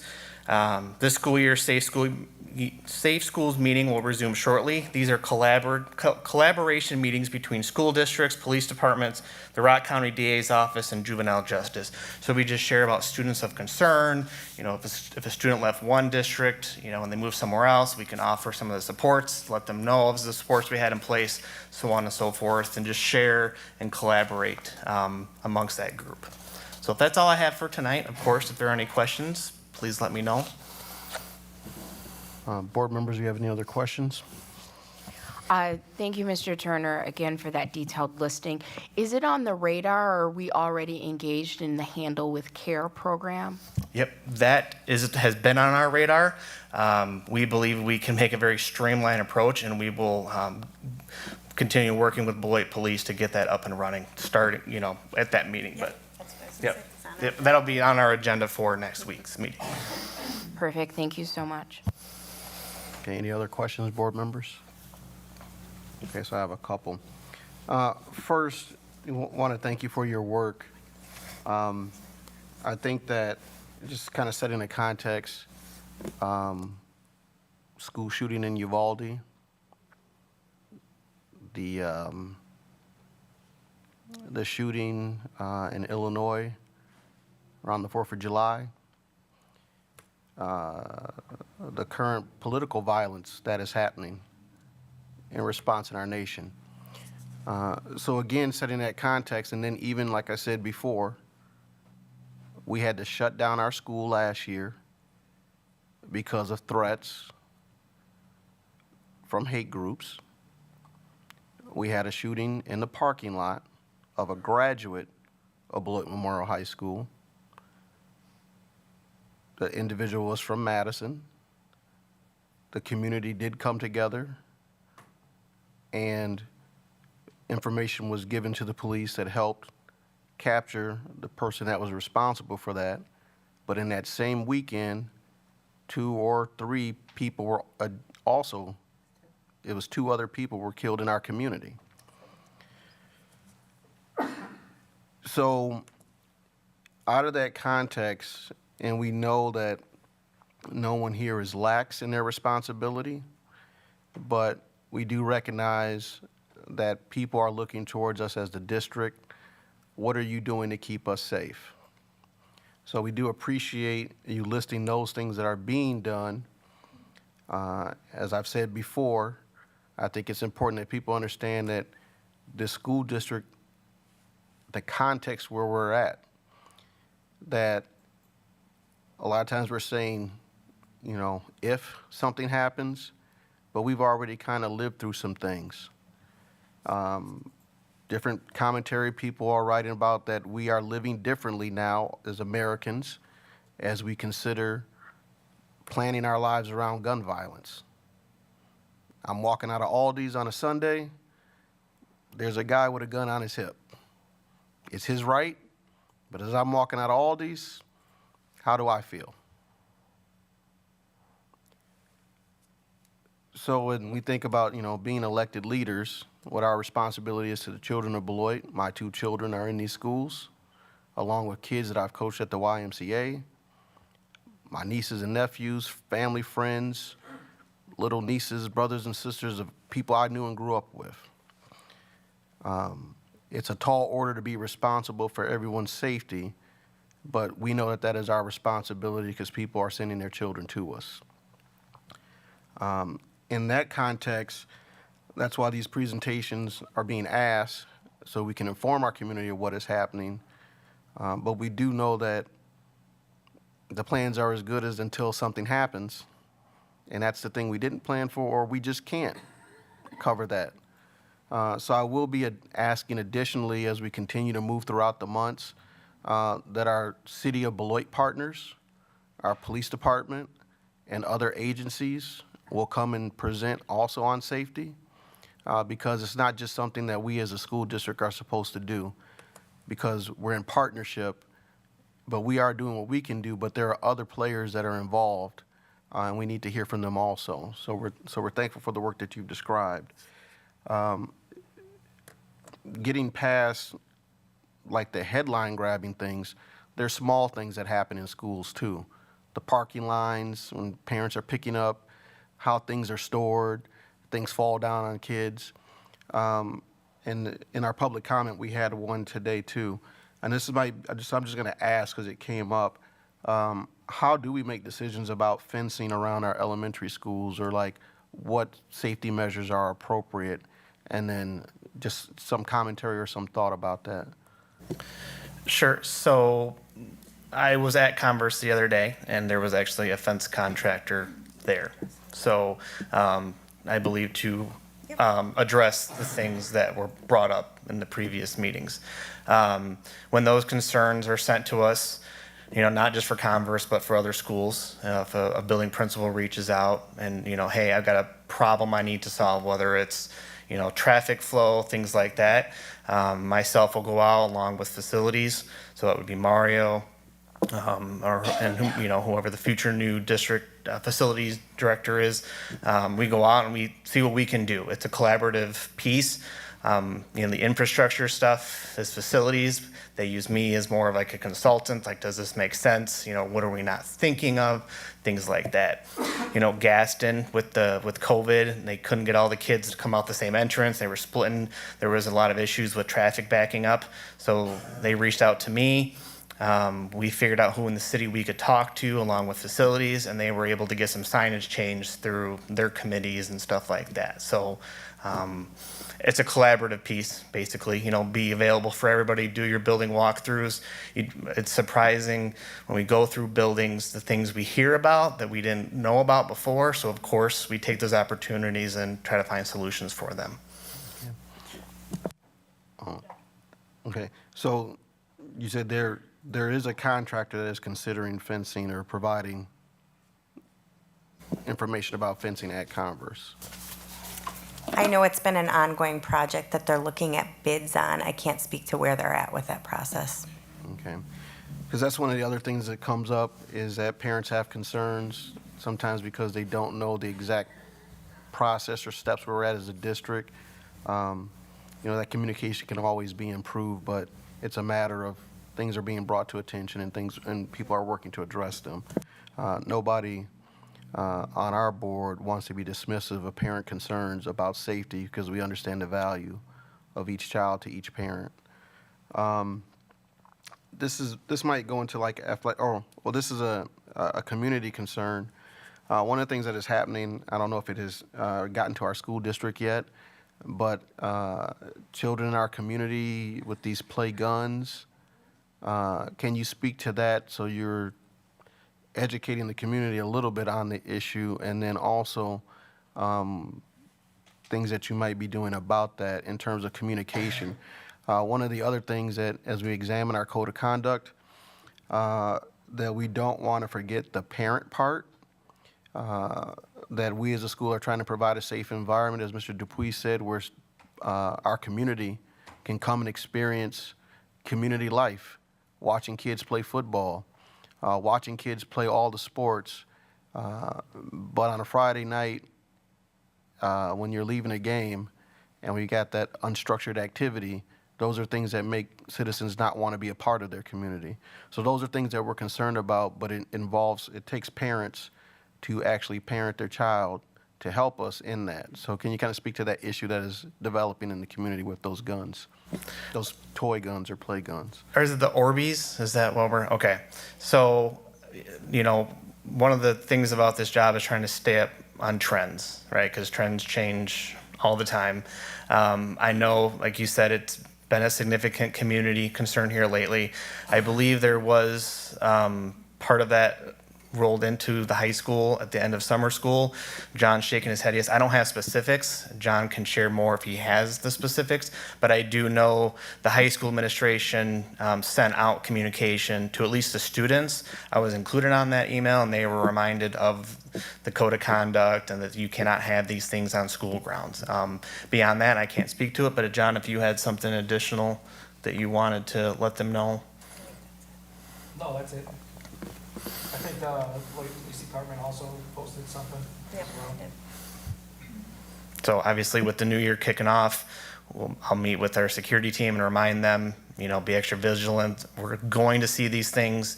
We just can't have zero tolerance on it. You know, there's no place for these in school because you can get hurt. So.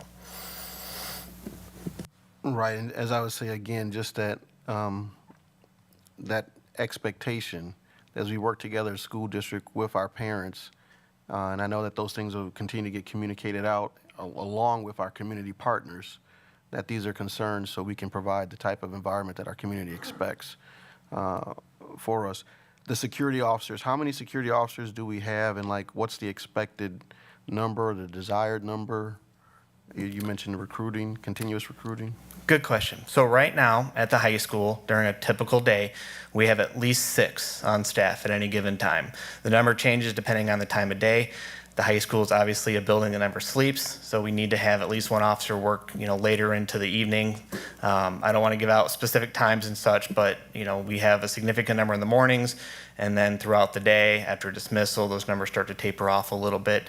And the hours are, you know, collaborated with the high school administration, you know, what their, you know, passing periods look like, things like that. We have a total of, I believe, 17 right now. That includes both part-time and full-time. I have a couple more that I'd like to, you know, go through the onboarding process with shortly. I don't have a target goal. As we continue to get good quality applicants who are looking for part-time work, whether it be a retired police officer locally, or, you know, we want to bring them in, because if they're not working, you know, there's no overhead on that. So if we get good candidates, I want to bring them on board, make them part of the team, because you never know when we may need them. So not just the high school has athletic events, so the intermediate schools and so on and so forth. So outside of the high school realm, again, the intermediates all have one school security officer in them.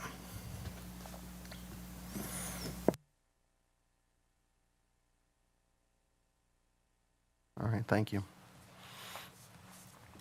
Oh, I just had one other question. Is it on your or your team's radar with deliveries during school drop-off times and pickup times, and also trash removal?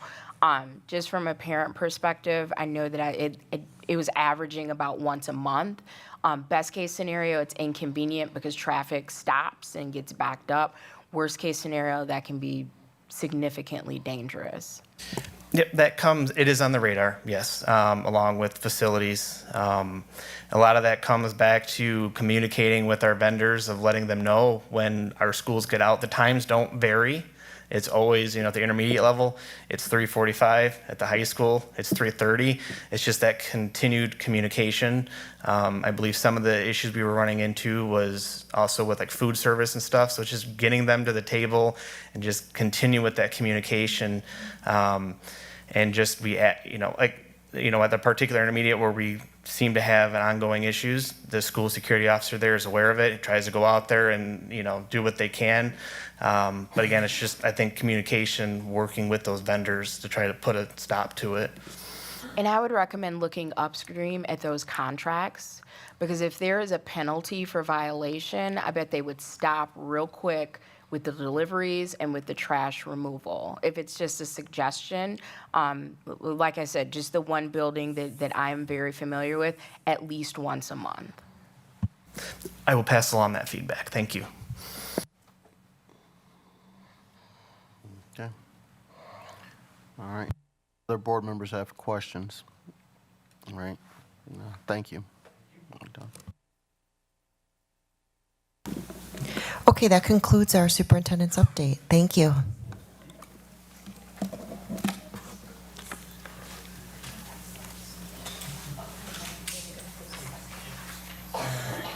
We're now on to 4A, committee and other reports.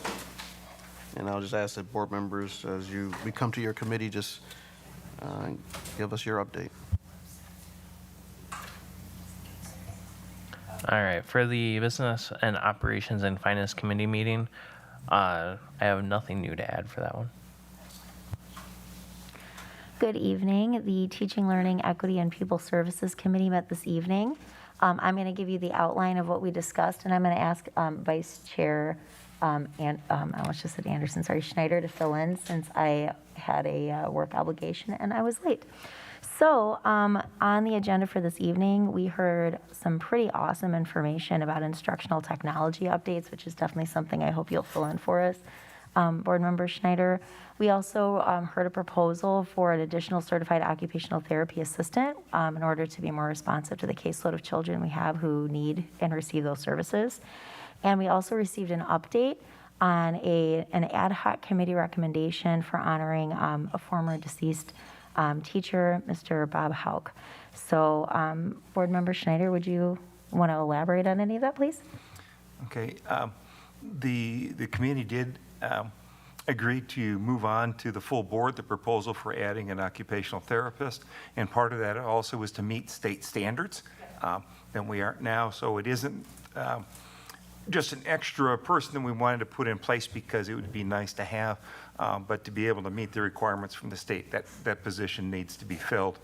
The instructional technology piece, what was great, we have a lot online where parents can go to the website and look under the SDB Family Center, and if you look at digital resources, you have access to the apps and the programs that have been approved by the school district that are being used, and there is a lot of tutorials there that can help people understand how those applications work and what the purpose for them are.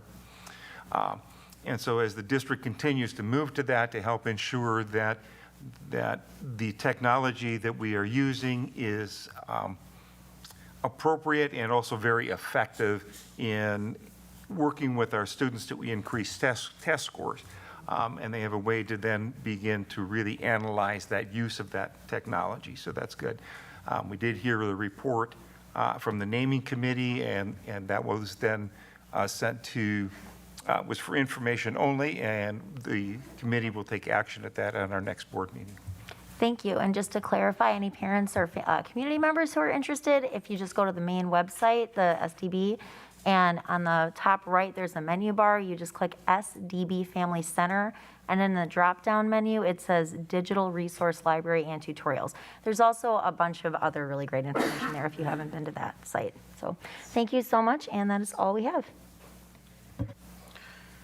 Governance Committee, we did discuss referenda planning. Our follow-up from our school perceptions work is you look at the possibility of operational or capital referendum. We looked at our strategic plan, which was approved by the board. and our district is moving with that into the 22-23 school year. And it'll also serve as a basis as we conduct our process, the search for a superintendent to ask, because we're asking that person to come to Beloit, not to work their own plan, but to work the plan that the people in Beloit have already approved.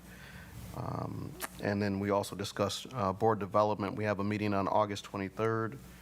The agenda is being set. Board members have other ideas or concerns, send an email and I'll make sure it hits the agenda. Legislative update and policy committee. My legislative update is attached, and the next policy update will happen at our September 6th meeting. Okay.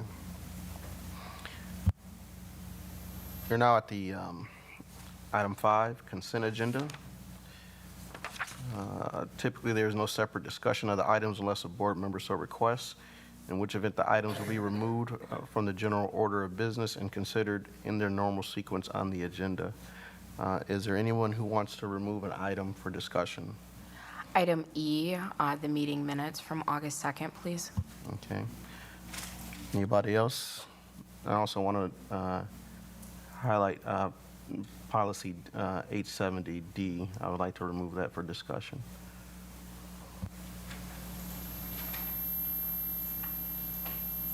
Is there a motion for the approval of the consent items minus those that have been removed? So moved. Second. It's been moved by Board Member Miller and seconded by Board Member A. Levy. Is there any discussion?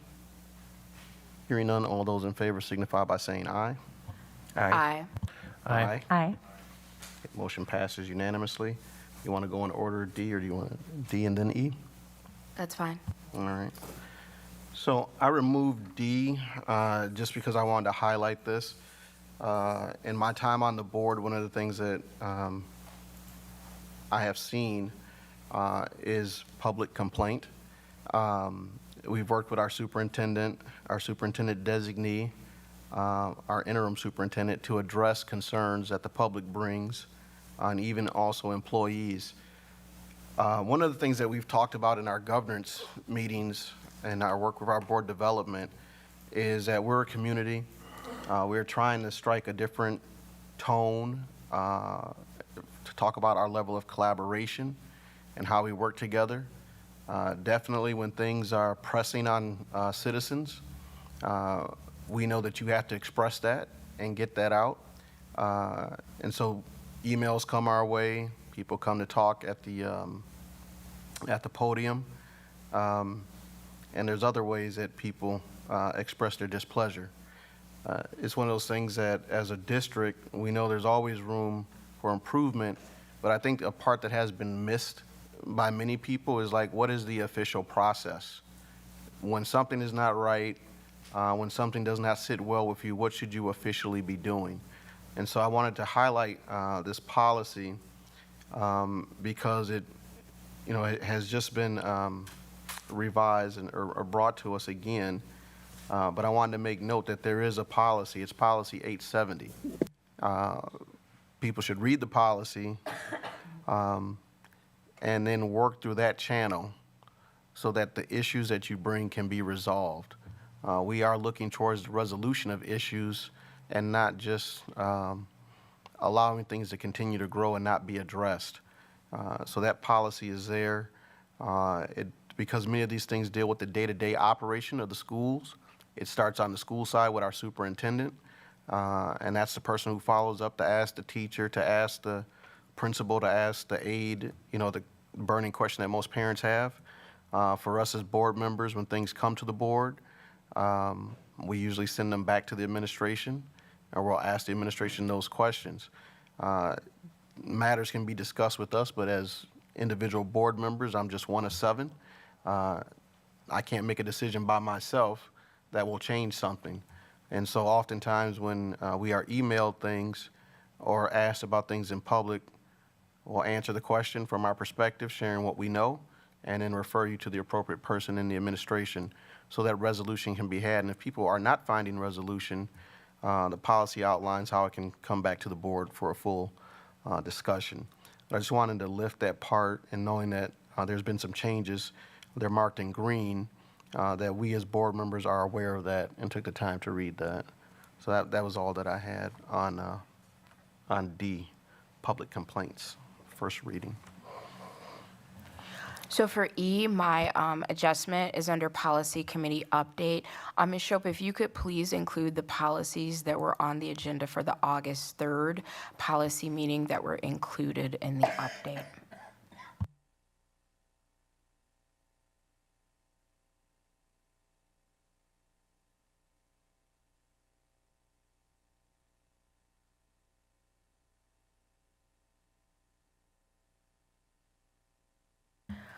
So I move approval of policy 870, public complaint, for first reading, and also the approval of the meeting minutes from August 2nd with the adjustments outlined.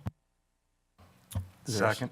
Okay, it's been moved by Board Member A. Levy and seconded by Board Member Greg Schneider. Is there any discussion? Hearing none, all those in favor signify by saying aye. Aye. Aye. Aye. Aye. And motion passes unanimously. We're down to 6A, WASB Resolutions 2022. We need to determine if we want to submit resolutions to the Wisconsin Association of School Boards for consideration at the January State Education Convention. Each year, board members determine if they want to submit resolutions for consideration. We should consider if we want to submit any resolutions at the State Education Convention in January. Resolutions must be submitted by September 15th to WASB. That would mean that we have to have resolutions together for September 6th at our regular board meeting, so we could take action on them, so that we could submit them ahead of that deadline of September 15th. Board Member Miller? Yeah, so I guess just I've been able to work with our district to create resolutions in the past, though we haven't sent any to WASB directly, but there is a template. And if anybody is interested in submitting a resolution, it could be on something like, we think that WASB should advocate for this type of service for students. Like, it really could be any kind of change that you want to see at the statewide level, WASB as an entity advocate for. It is like a legislative nonpartisan action that is requested annually by the Wisconsin Association of School Boards. And so I guess I'll just throw out, does anybody have any questions on how to do that? So what we would have to do is, Ms. Shope has been kind enough in the past to supply board members with a template. And if anybody decides that they want to do that, I know she's a fantastic resource. I'd be more than happy to help as well. And then we would just have to bring them to the September 6th meeting, and then the board would have to approve that we as a district are submitting that to WASB for consideration. Even if we all agree to submit it to WASB, it's not necessarily going to make it through, because then it's voted on in the convention. There's like a whole process for that as well outside of our district. But I think it's part of our duty as board members to advocate for the best interests of the kids in our community, and this is one avenue in which to do that. So no questions, but I would just, if anyone's not familiar with WASB resolutions, you can go to their website. Under legislative update, there's a link at the very bottom, and there's like a 12-minute video that explains the resolution process and has a lot of good information. And I would just recommend that before Board Member Miller goes to represent us as our delegate at the conference, I think it would be a useful practice for us to have that as an agenda item to go over what the final resolutions are that will be voted on at the convention. I think that would just be helpful for everyone to be aware of that information. Question just about that. So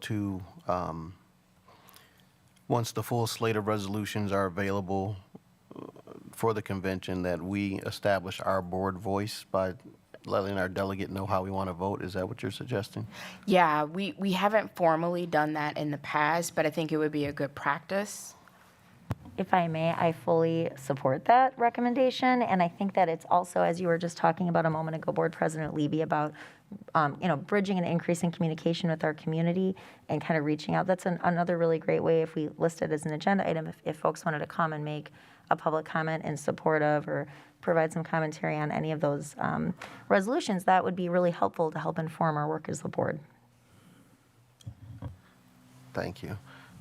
Ms. Show, can you also email out that template just so that board members have it at their access? Yes. Okay. So we'll move to B, WASB, WASDA, WASBO State Education Convention. Members of the Board of Education have been invited to attend the annual State Education Convention featuring guest speakers, workshops, roundtable discussions, networking opportunities, as well as exhibitor booths. The convention is in Milwaukee, Wisconsin from January 18th to the 20th, 2023. Please let Ms. Shope know if you're interested in attending. Registration will be opening soon and hotel room blocks open August 18th, and hotel rooms fill up very quickly. Statewide event, so you want to make sure that we are able to register appropriately. Anybody have any other thing to add about the convention? All right. 3C, policy. Point of order, yeah. Oh, go ahead. Typically, the board votes on how many people. It can be specific people, it can be anybody who wants to go. They vote on who can attend that January convention. Okay. So someone there's to offer a motion? So I move approval of any board member who would like to attend the 2023 Wisconsin Education Convention, January 18th through the 20th of 2023 in Milwaukee, be allowed to do so. I'll second. It's been moved by Board Member A. Levy and seconded by Board Member Miller. Is there any discussion? Okay, hearing none. All those in favor signify by saying aye. Aye. Aye. Aye. Aye. Aye. Motion passes unanimously. Hey, get us awesome. All right, we are now at 3C. Actually, may I clarify, is there a deadline, Ms. Shope, that you would like board members to let you know? So I understand, it's great that all of us are able to, but in terms of making room reservations, is there a deadline that you want from us? In terms of room reservations, if I could know, like tomorrow, but if you just give me a general idea, either tonight or tomorrow, if you're interested in going, then I have an idea of how many rooms to reserve. And then I can email out information when the registration opens up for the actual convention and let you know deadlines for that, because they do have an early bird price and a regular price. So we always try to get the early bird price. Thank you very much. Appreciate it. Yep.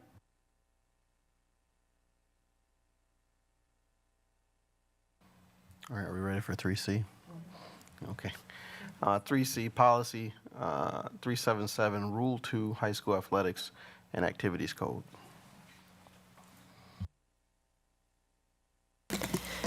Thank you for putting this on the agenda and inviting in a discussion. I do have our athletic director here this evening, and so I wanted to bring Dupree up just to clarify some things. He's here to ask or answer any questions that you might have for clarification around the policy. And so please come on up, and thank you.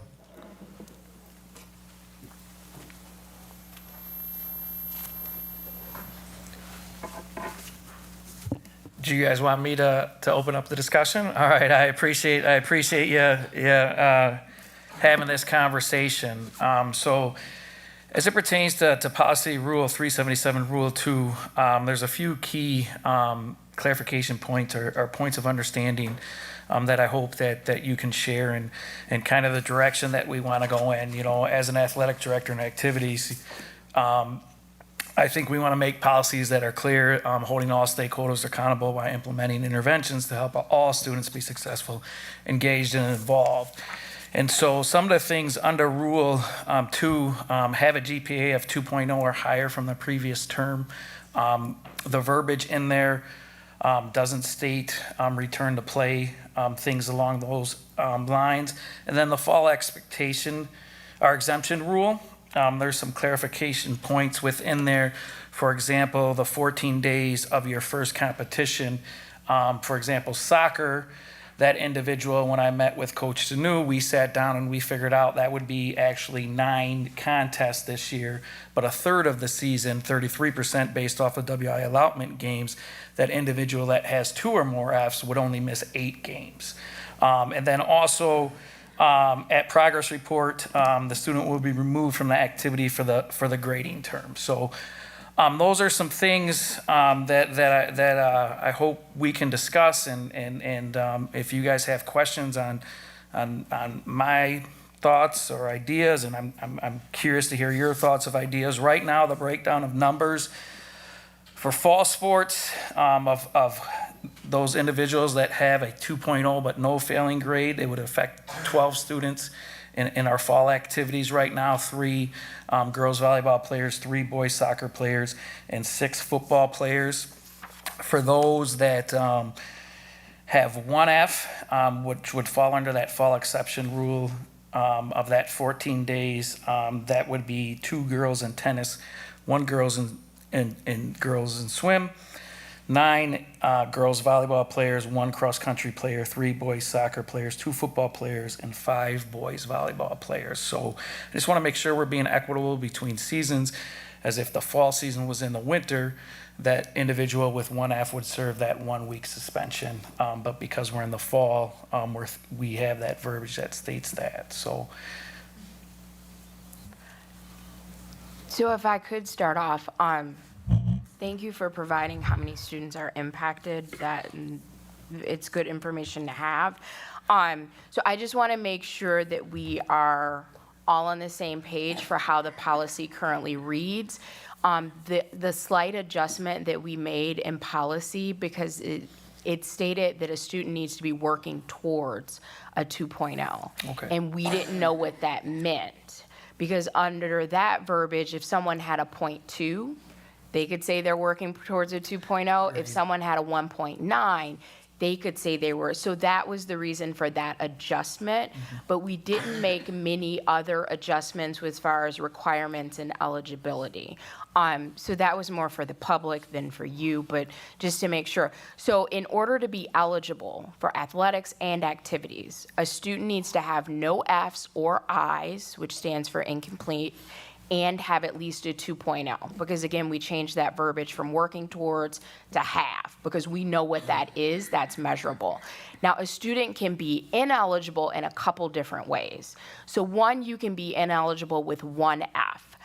If you have 1F, you're still allowed to practice, but you're ineligible for competition for a minimum of 5 scheduled school days and nights, but not less than 1 contest, okay? The other way to be ineligible is if you have more than 1F. Under the way the current policy reads, you're still able to participate, but you're allowed to practice, but you're ineligible for a scheduled 15 days, which is a third of the season. And then there's the fall exception. So I guess my first question is, and then we can kind of round robin or however, so it's fair. Since that part of the policy did not change, and we're using the grades from the spring season, is there a reason, or am I understanding it correctly that students feel caught off guard, or I just want to get at the root of the issue? I would say yes, in general. I think potentially coaches in our families and myself, I wasn't made really aware of this until July 20th. And so trying to communicate that they didn't have an opportunity to potentially take summer school classes to rectify some of that situation. And I want to make sure that we're putting supports and interventions in place, right, that allows them to continue to work for and be a part of a team or a culture to give them maybe meaning to come to school and those types of things. And there's some verbiage in there, but I think us working together, there's some things that maybe we can do to help that situation. So one more thing, and then I'll yield the floor just to get some clarity. Of the students that you said are impacted, are those only students that are impacted from the change of striving towards a 2.0 and having a 2.0? Those aren't students that are impacted because they have 1 or more Fs. Is that accurate? So those first numbers, those 12 kids are kids that have no Fs, but below a 2.0. Okay. Okay? And that second group of students were the students that had 1F, but are essentially being penalized 14 plus days because of the fall exception rule. Whereas if that individual, like if boys soccer was in the spring, they had 1F, it would be that 1 week, that 5 days first competition, whether you have 4 games in that week or you have 1 scheduled game in that week, it's that week of competition. Thank you for that clarification. So it seems like, and please correct me if I'm wrong, your concern is with the fall exception rule. Is that? Yes. Okay. And then there are some data that I collected from Big 8 schools and other SLC schools and the WIA, what their requirements are. And I want to make sure we're holding our kids to higher standards. But sometimes kids and coaches are working hard together. And, you know, I was looking at some grades, right? And you know, I have a B, 2 C's, and a D, and I might fall below that 2.0 per se. Or 2D, that wouldn't be. 2D's a C and a B, right?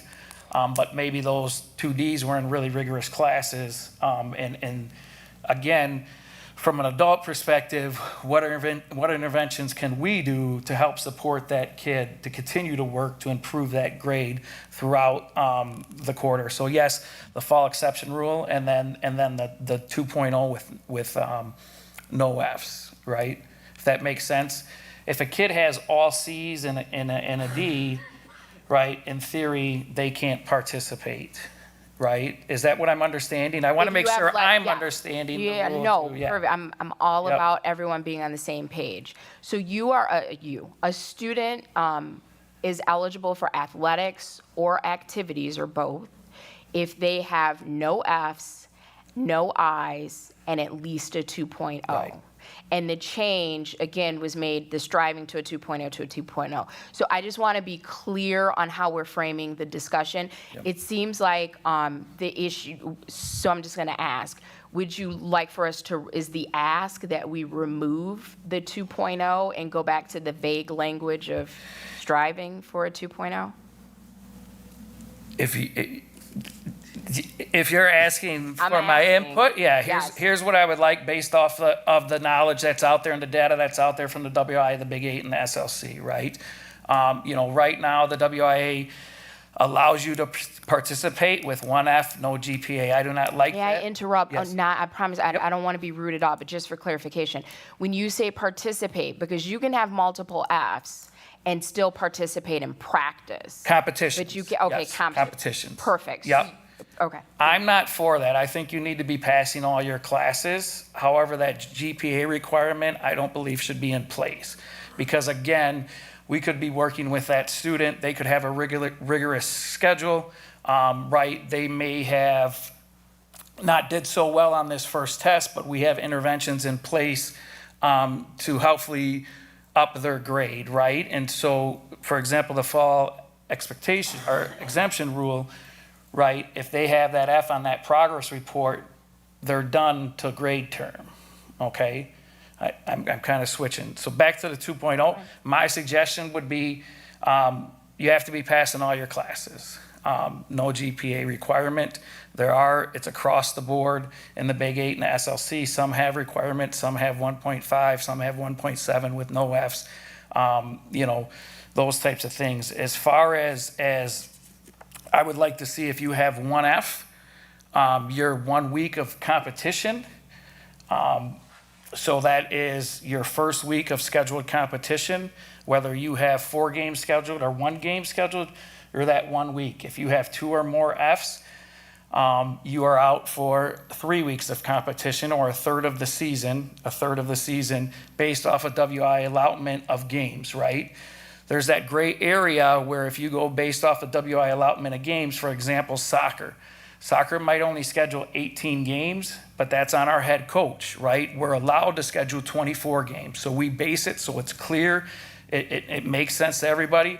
If you have 2 or more Fs, you're out for the first 8 contests, right? And then we're putting interventions in place, and this has just been general brief conversations with administration and how we can do it kind of moving forward. I think we also have to hold our adults accountable. And with that saying, I will run a grade check every month. The first week prior to that, I will send an email to our teaching staff to allow them to say, I'm running a grade check, please update your grade books. I run that grade check. We have an intervention meeting with a student that has an F. I meet with them. I push out communications to parents and guardians, teachers, administration, and coaches. They can still practice and compete. It's kind of that check-in. What's going on? What happened with you this week, right? We talk about working with our kids and those types of things. You know, we have so many events that happen in our students' lives. If they show up on my report that second week, and I can send you the outline if you guys want me to, that second week, now you're ineligible. I meet with you again and you get a card, which I say a card to carry around, which you have to get signed off by your teachers that you're either passing or you're in good standing. As soon as you turn that card in, you regain your eligibility. We want you to participate. We want you to be involved in that kind of that progress report check and saying you're done until the end of the grading term. I just think that's going to escalate behaviors. We can't necessarily hold that kid accountable anymore because we don't have athletics to do that with.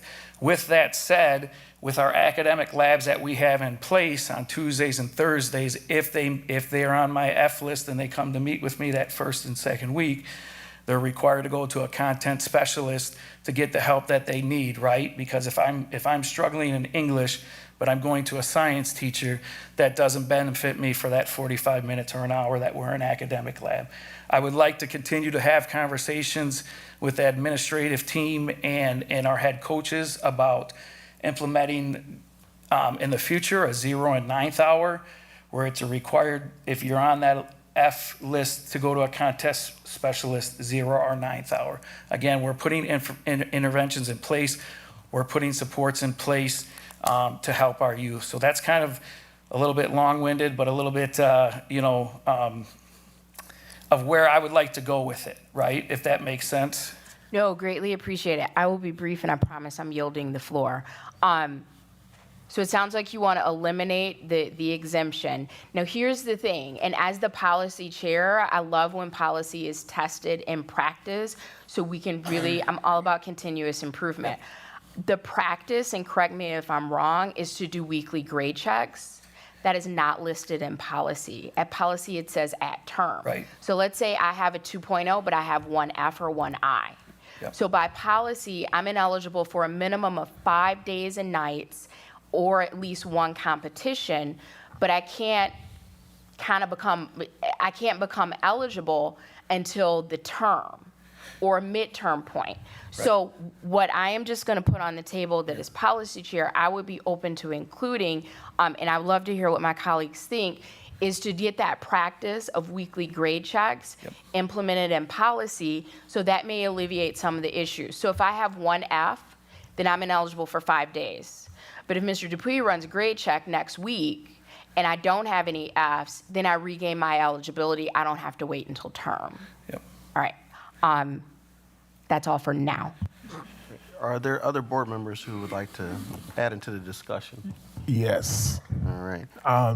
Mr. Dupuy, I wanted to thank you for working on this. Is there any way, because when you say F, what if the kid is really working his butt off in class? And he's not, I mean, my F it's under 40%, right? Under 50%? Close. So if they don't have any work turned in, and you do the grade check and you see that he had a bad quiz, he had a bad test, he wasn't here Thursday, would that also be the conversation you have with the individual as a student coming in, like trying to figure out what's the barriers for him or her? I think that's important. I think it's important to have that conversation with that student and figure out what happened that week. I think we also, as adults, there's systems and places that we need to make sure that we're adhering by, if we are doing, monthly grade checks or things like that, to make sure that our grade books are updated and things along those lines, right? And then I think it's important to have that conversation and get everybody involved so everybody knows sometimes, right? Hey, yep, John turned his assignment in. I just haven't got to it. I know he's going to be passing once I put it in, so I can sign off on him being in good standing, right? He's at a 58%. I have something that I know he turned in, right? So just that communication back and forth, where we're not pitting that child against that teacher. In a lot of instances that happens, right? They come and they talk to me, and no, I turn that in, right? Like I bring up their grade report. Oh, I see, hey, you need to retake this. Did you retake this? Yes, I retook it. Those types of things, right? And now there's, right, some back and forth maybe with the teacher that from my office and my lens, I can try to get in front of, if that makes sense, by having that conversation. Thank you. I appreciate it. Any other board members to weigh in? We'll just work our way up. I'll go last. My thing is that would we be possibly willing to take this back to committee? If you're available, come to the committee meeting itself with your corrections, talk to the coaches, get their input, and so then we can actually hammer out having the terminology that you said, like, hey, I want to do grade checks, and I'm going to have this like procedure set in place, saying like, okay, the teacher hasn't updated the grade book, but they fixed this quiz. That's going to bring them up to a C. So I'm willing to sign off on this card. If I think as long as if it goes back to committee and it works out, and we get that correct language, I mean, I would assume that everyone would be pretty happy with it, as long as, I mean. I'm for that. Again, I appreciate the discussion, and all I'm trying to do is understand it from my lens to make sure that I'm carrying forth what the policy is, but also offering our kids supports and interventions and opportunities to allow them access to things that they enjoy doing.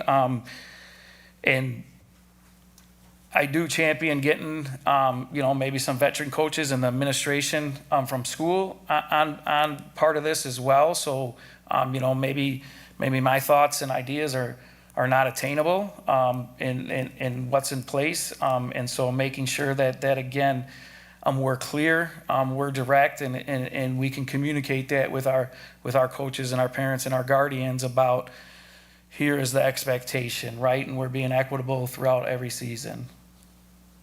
So would it be appropriate to ask as long as Amy's okay with this, that this gets sent back to the committee and we could work with him in committee to kind of sort everything out? May I respond? Okay, so just yes, that is fine. But to provide context, and again, this is not necessarily for the people in the room, but for whoever may be listening or will listen to this. One, we reviewed this policy and all of the rules, I believe over a 3-month period, and we did have intense involvement from the then athletics and activities director and then superintendent. I get there has been changeover, your concerns are completely valid, but just so the public is aware that we always welcome. If a policy, whoever's closest to the impact of that policy, we definitely want that input as we're working with legal to craft those policies. Logistically, the soonest that could come back to policy is September 7th. So as imperfect as this policy currently is, as you're describing it, it's still going to be in place until a minimum of, if it hits policy September 7th, it will come to the full board, even if we waive a first reading for September 20th. So I just want to kind of do that timeline. And I mean, you're right. I understand that. And just mainly so because, athletes, students that are involved in activities and parents may have questions. And so that's just kind of to give them a timeline. I am perfectly excited to put it on the agenda for September 7th. It will come back to the full board on the 20th. And if we waive first reading, which I'm fine with because we've reviewed it so recently, it would go to a final reading that evening. So just in case questions come up. Yep. Okay, I appreciate that. No problem. So I'm sorry. No. So it would come to policy for September 7th, and if you could be present for that meeting to provide input, you can bring additional staff. We're it's a fun time at policy. Or if they're not able to physically be there, they are welcome to get the link and join us online. Or if they can just filter their input through you, whatever works best for your team. But just to set the expectation that the soonest this policy would change would be September 20th. I had one other thing, and I think it just slipped my mind. See if after Board Member Miller. Please. So a lot of the stuff that I'd written down has been covered by you and other board members, but I did just have a clarification. So the language in the policy that talks about incompletes, my question in rereading this was just, I want to make sure that we're not punishing kids for factors external to their control. So when I was a teacher at Beloit Memorial, I used to do academic study table. I loved it. It was a great way for me as an English teacher to get to meet students I didn't necessarily have. I think it's a wonderful suggestion. So thank you for bringing that up at the 09th hour. I think that's amazing. My question is so like, I had a number of students who were out with like prolonged surgery, or there was a death in the family, or that, or there was some travel involved and things like that. And so students would take incompletes in collaboration with their teacher to say, all right, we've talked to the, assistant principal or whatever, the counselor, so you're gonna get an extra like 3 weeks, to make up this and that, and we'll work with you, et cetera, et cetera. And then they'll go back and earn their grade because of a circumstance beyond their immediate control. Is in your professional opinion, do you think that we need to look at that incomplete language, or is that something where you already have sort of like accommodations for students so we're not punishing kids for reasons that they can't control? I think that's something that we can look at. I think there's always special circumstances, right? And so, something like that where if it's suggested maybe by a teacher or an administration or a counselor, yeah, I think that's discussion we can have. Again, I want to make sure that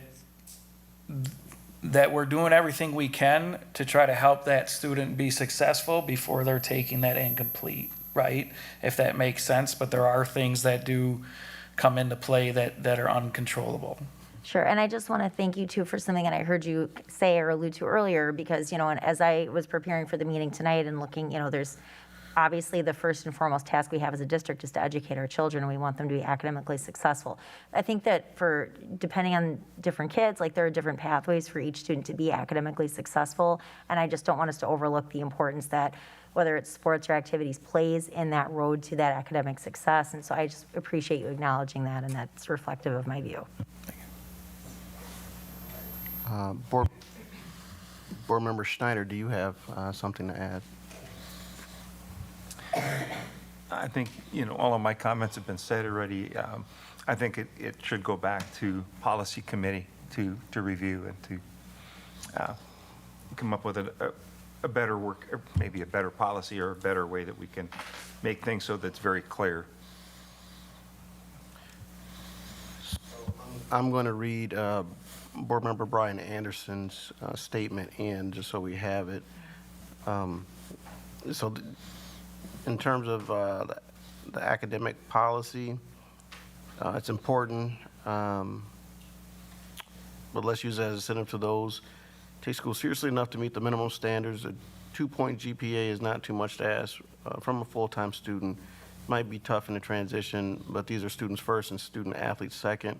Hold tight, let's demand better for their sake. So his stated space is to kind of hold it as it is and just trying to prepare for the discussion because he's not here. I'm going to add mine, and then we're going to work our way around to some resolution on this. First, I appreciate you for bringing the conversation. I preferred not to have the conversation because I didn't want to spend all this time in the meeting, because one of the things that we've been trying to do is work through our committees first. But because it's a necessary conversation, that's why we're having it.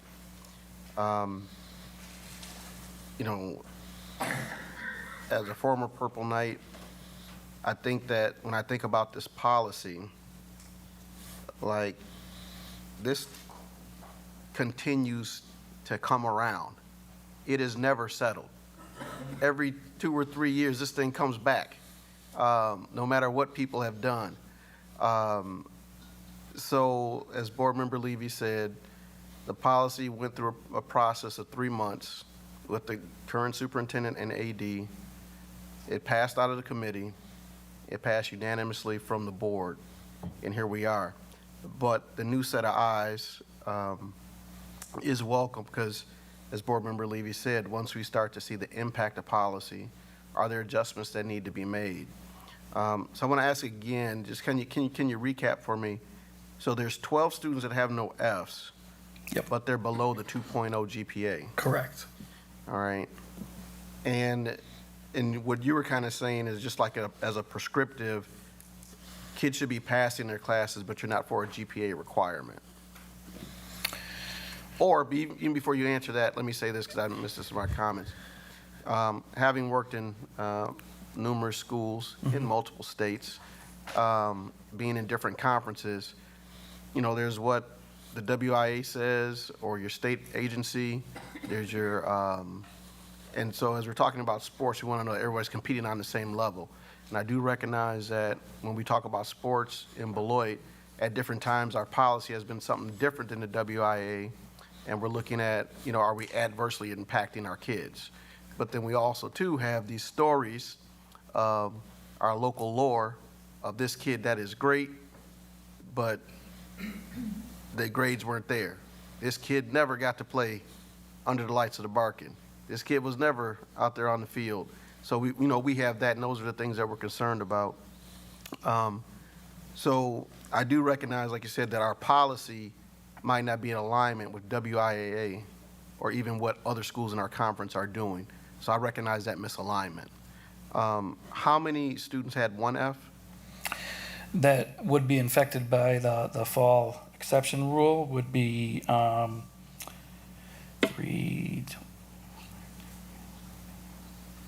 23 right now. And these are initials, right? We just started some fall practices this week, so there are some students that are coming in that weren't on registration and things like that, so. And then how many with 2 Fs? I don't have those numbers per se, because that's pretty clear cut to me, right? Third of the season, 2 or more Fs. Okay. Potentially, I can give you that number, I don't have it right now, yeah. So in general, we're talking about a matter of GPA where there's no GPA requirements in other spaces? Or? Are you talking about other districts or ourselves? WIA. WIA, there's no GPA requirement. And you can participate with 1 failing grade, which. Okay. Yeah. All right. So then there's 23 with, so the penalty for the students with 1 F is 1 week of participation? Not with the fall exception rule. Okay. That's that. So in general, the fall exception rule is what creates other space. It's creating the, okay. Yeah. So one of the things too is, like, I'm a former social studies teacher. I know it's hard to have these types of conversations when everybody's not looking at the same document and able to reference it. And just like in the lawmaking process, this policy, like I told Teresa, I said, hey, the sausage making is going to happen in front of everybody, because that's what this is.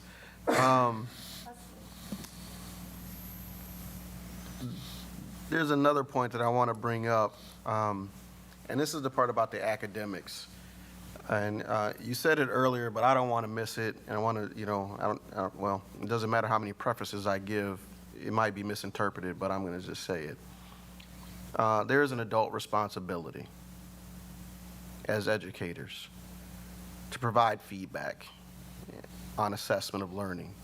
And whether that's Gusky, O'Connor, and you can throw out whatever name you want to throw out. If we're talking about standards-based grading, evidence-based grading, whatever they're doing at Adlai Stevenson, whatever current practice is, things change. But in general, and I've said this over and over again, parents want to know, is my kid at, are they above, or are they below where they should be? By the time kids get to the varsity level of athletics, they participated at the YMCA, they might have joined some of these local travel teams. A lot of work put into it. So we're recognizing that, and that opportunity for students to learn on the fields of competition and through activities, to be in the play, all those great and wonderful things that, led many of us to become educators because we said, man, if I got to live in Beloit the rest of my life, I want to work at that high school. That's the most awesome place in the city. But coming back to the adult responsibility, and there's been COVID and everything is everything. But and I know that I've talked with Ms. Mortek about this also. The athletics policy is actually moving us to an academic area to have some conversations, because in that balance, and no one is suggesting that people are not doing their work, but in that balance is, what are the professional responsibilities? What are the minimum expectations that we'll have for assessment and feedback? I check Skyward on Saturday mornings when those emails come to me to see what my going to be 8th grader, what his grades are like. And that is a responsibility. And again, like I said, the parental piece in all that we do, and the students understanding their responsibility. But that's a part that, we have to ask people to do things, and asking adults to provide in your Skyward grade book something representative of the learning that took place, so there's a grade. My personal opinion, monthly is too long. I'm for weekly. We need to begin to have things where students and adults can meet those expectations. I've worked in a school in the Southern Lakes Conference where they kind of have a process. And I know that, you're new and some of those things are administrative work, but just being here at the board level as we're working with this policy, those are some of my concerns. I know that there's a lot to do, and we'll get those things done for our students. Were you hoping for a change sooner than September 7th? Or what was the process? The fall exception rule, to me, is not, like I said, if boys soccer was in the spring, those student athletes would not have to sit 14, 15 days from that first competition, right? They would sit the first week of competition, right, and then they would regain their eligibility and then follow up throughout.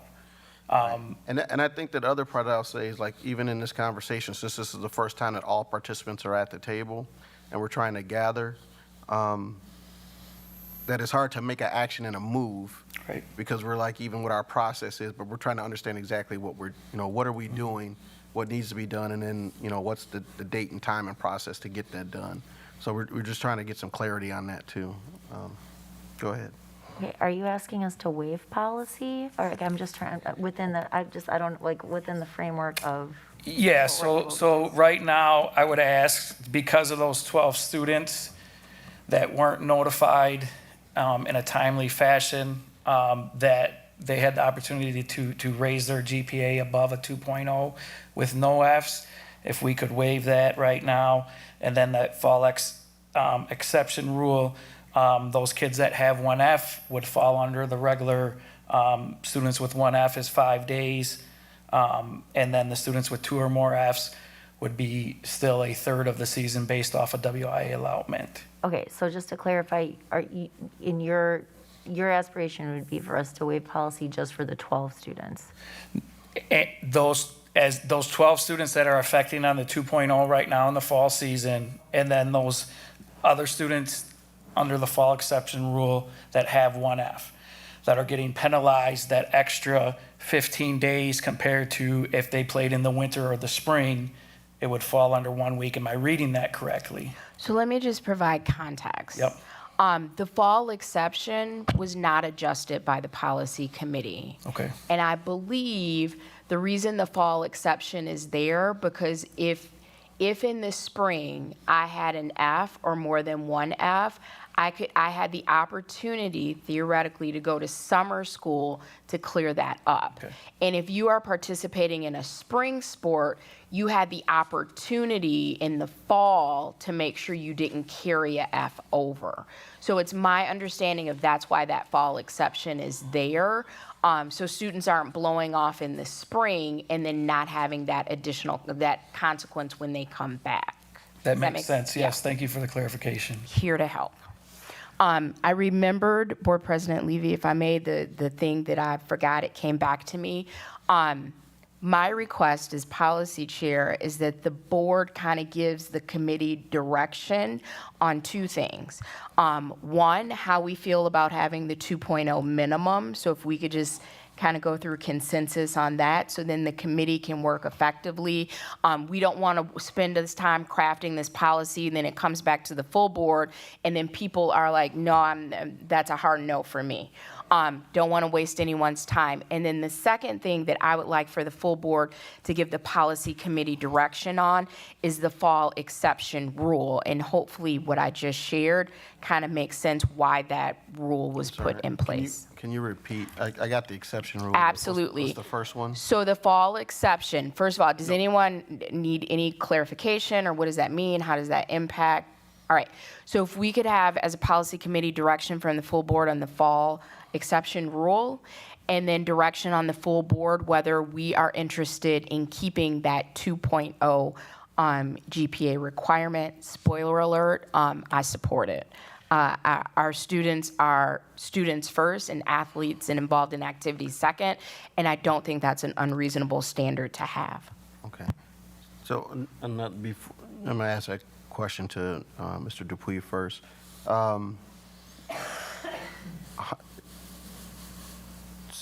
We meet again September 6th. So between now and I know it's hard because you don't have the schedules in front of you, but like August 23rd is Tuesday.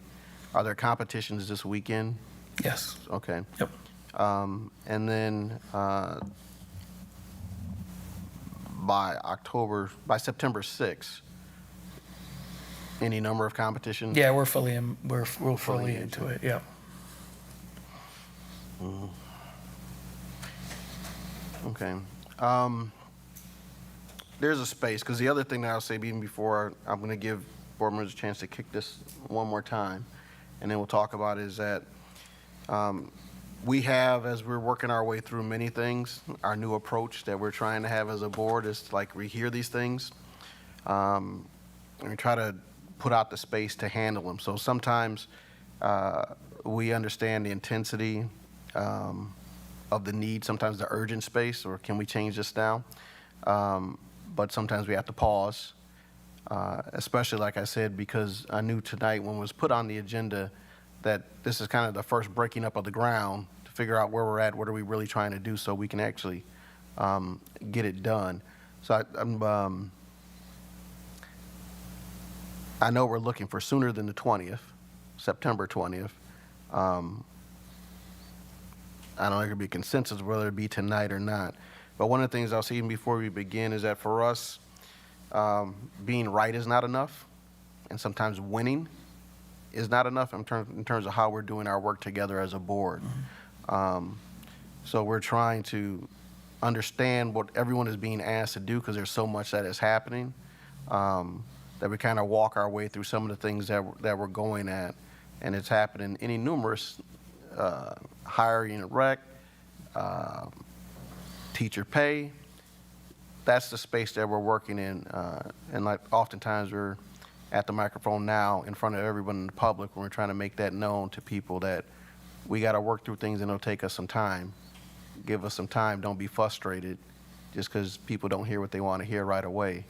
Just give us the time to work through it and we'll get things right, because we're trying to get things right for everybody in our organization. So let's hear, board members, what you're thinking, and we'll start at the top with Board Member Schneider and work our way down.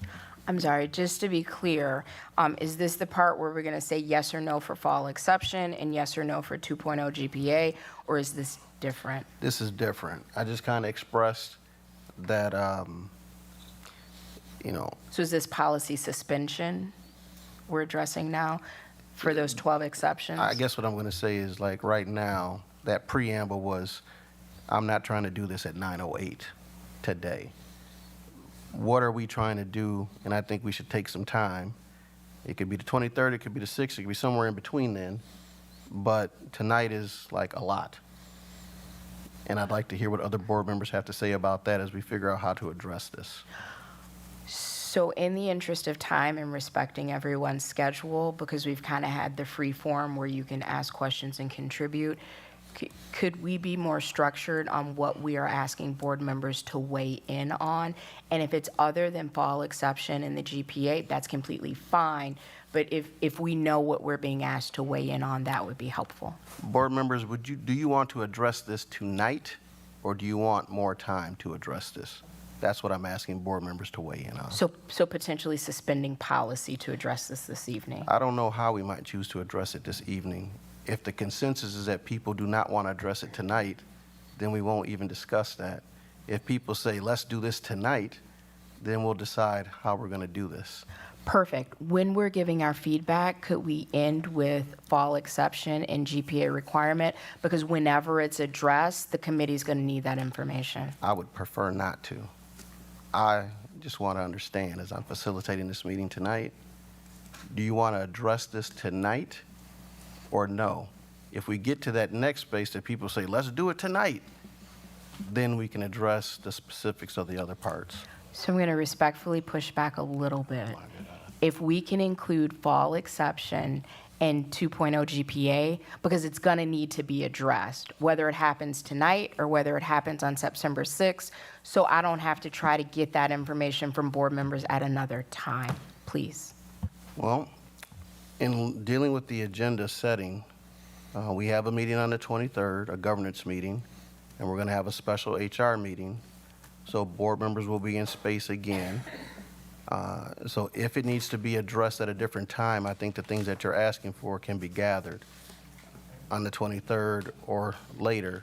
I understand, and I think it's important when people are delegated tasks that you have all the work and that you have all the things that you need that are necessary to do that work that you've been delegated to.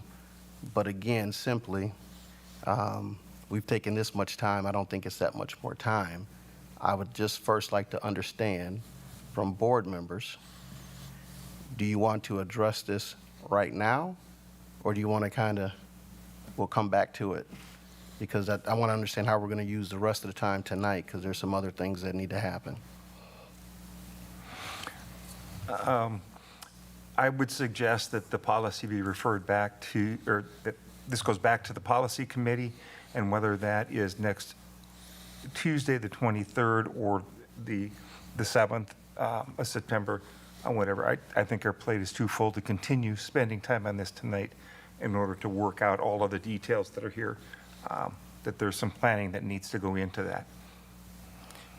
I'm just going to, so I guess I got an hour later. That sounded like a later. That's a later. Okay. And I would say the fall exception rule hasn't been changed. That's been in policy. That continues. All students, athletes should be well aware of what that policy is. As far as the grade point average, I personally do not want to remove that out of policy. I could see possibly putting something in at a lower level for the first semester because the students didn't get the notice early enough in order to take summer school. However, they had that opportunity on their own that they could have chosen that to move forward. But so that would be something I would be willing to discuss.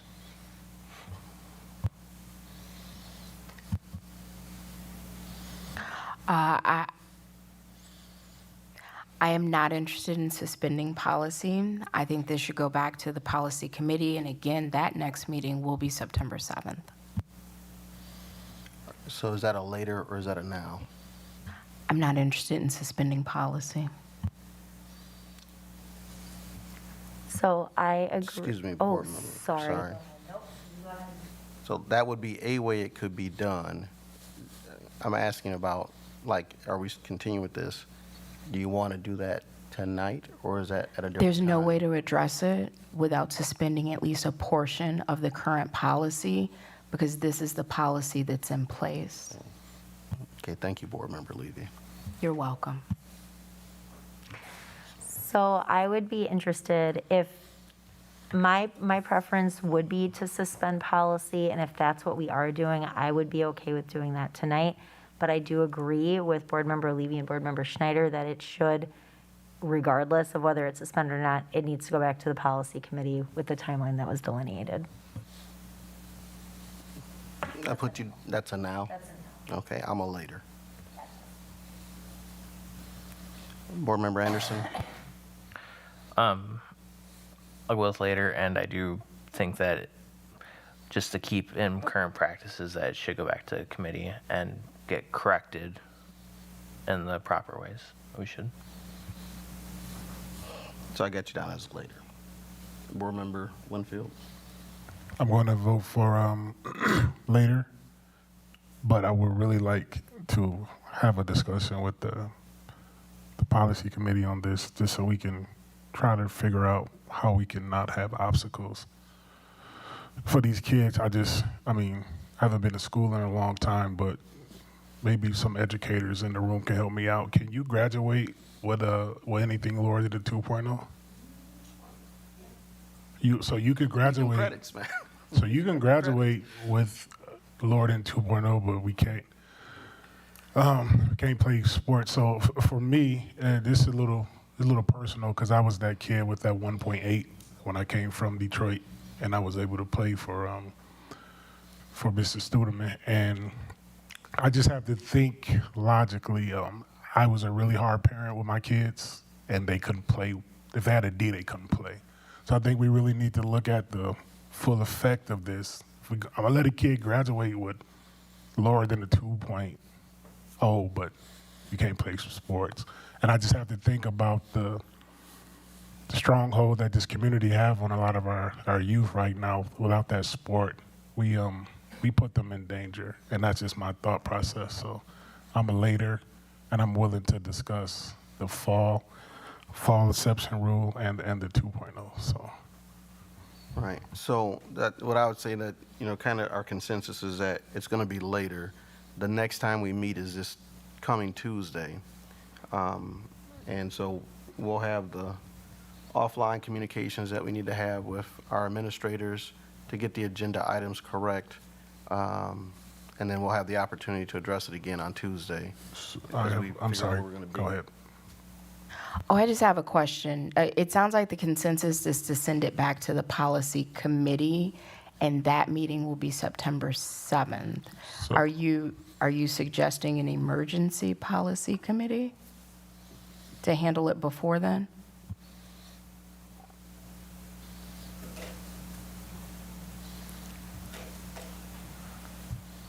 President Levy, I had a question while you ponder that. If we suspend it, Mr. Dupuy, let's say we voted that we're going to suspend it, those 12 kids, do you know how sports influence their life by any chance? I know you said it's soccer players, and I know how great of a coach Brian Deneau is. I would love just for him to be able to be in those individuals' life, starting school back and all of the issues that's going on in the world, like for them to have soccer on every day, be able to compete, Is there a way that you can speak to those kids, or just see like if we decided not to do anything now and we waited till the policy committee meet in September? Like I want to know, would those kids not competing hurt them in any way mentally? I know it's a hard ask, but Before we have Mr. Deneau answer that, Mr. Dupuy, can I interrupt the space? Because I'd like to poll the board. I want to poll the board again. This time I'm going to start at the top with Board Member Schneider. In saying later, because that's kind of where we're at in that last consensus, do you want that later to be sooner than September 7th? Or do you want to wait to September 7th?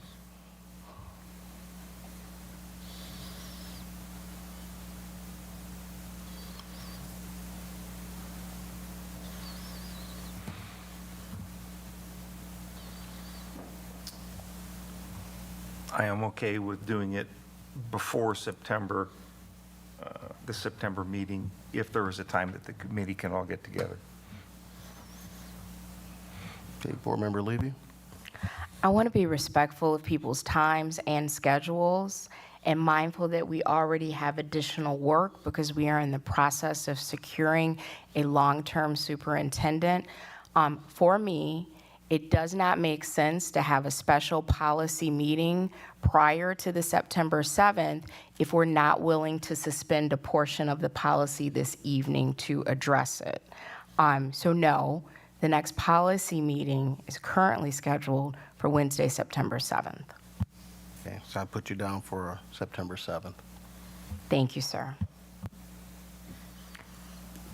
Since our policy chair, I'm going to respect our policy chair's thought. I would personally be fine meeting earlier, but it's not my committee, and I think that I will yield to the opinion of the policy chair and the policy committee members. So you're September 7th? Okay. I'm a sooner than September 7th. The work we're doing requires us to move around and do some different things. We're having to have additional meetings on the 23rd because we have to get our employees in. The committees are not our own personal possessions. It's the work that we have, and sometimes we have to make adjustments. So that's my reasoning. May I please provide feedback? My reasoning? Or I would say, I'll give you the right to, I would pass it back to you at the end. I'd like to finish with understanding where the board is at this evening. Absolutely, thank you. So I'm a sooner than September 7th. Spencer? Knowing how much of an impact that sports actually has on kids, I would be in favor of having it sooner, but also being on the committee and possible work conflicts coming up for the next week.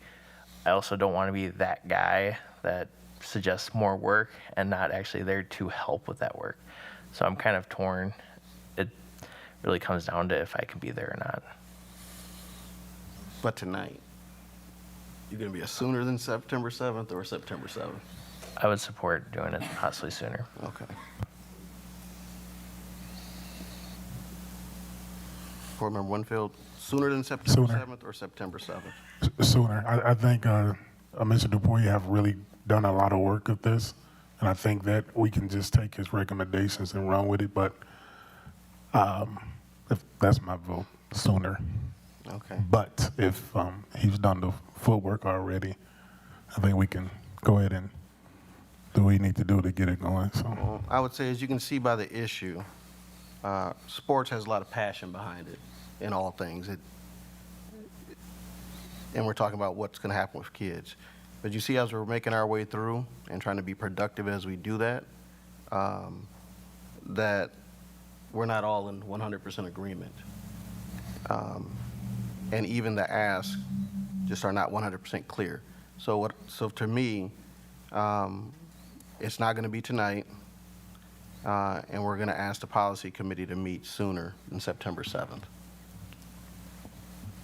And Board Member Levy, you had another comment. Yes, please. So what I would also like people to be mindful of, which everyone who's not on the policy committee may not be aware of, is it's not just the committee that meets. We have counsel that comes to the committee. And like you said, we want to get this right, not get this fast. And I just want to acknowledge that I'm paraphrasing. And because we spent 3 months on this policy and had input from the superintendent and the then athletic director, I don't want to rush through and try to get something done before September 7th when we need to schedule with council, when I would love to have Mr. Dupuy and also other coaches that are involved so we can get this right and not just work to get this done fast. Okay. So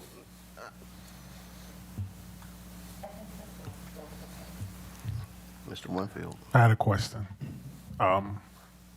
What if we suspended this the part of the fall sports and the 2.0? Is that a bad thing?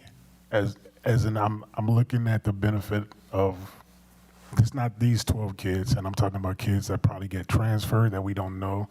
I know of 3 kids who have not came out for football because they don't have physicals. So I'm just looking at the whole child. Well, the thing that I would say is right now, we have a consensus of the board to do something later, so that's not tonight. Okay? And then secondly, we have a 4-2 to do it sooner than September 7th. We would like our committee to come together. So at this point, I would, let's say that as the president, I'll work with the chair of the policy committee and our administrators to do what we just expressed we want to do, which is meet sooner than September 7th to begin this. I don't, like I said, if we came together on September 7th, it might not be done till the 20th. If we come together on the 17th, I don't know that it'll get done that night or day, but we've said let's address this before September 7th is where we're at. I have one other question for clarification.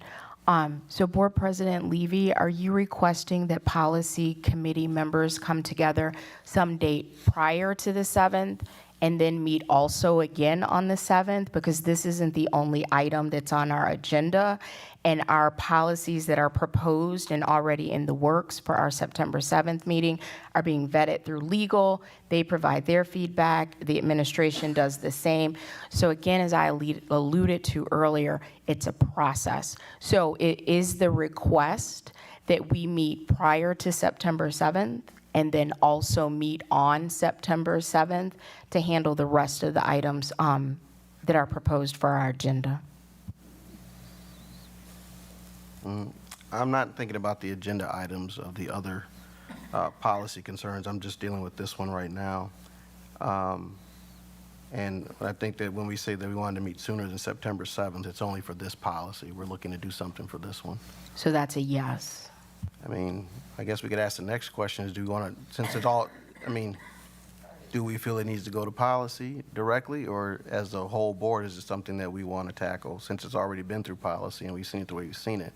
But like I said, again, my preference for this evening is that we have kind of polled and said, let's do something later. And then we polled again and said, let's do something sooner than September 7th. The way that I would like to handle this is to talk with the policy chair and the administration and just do what that says.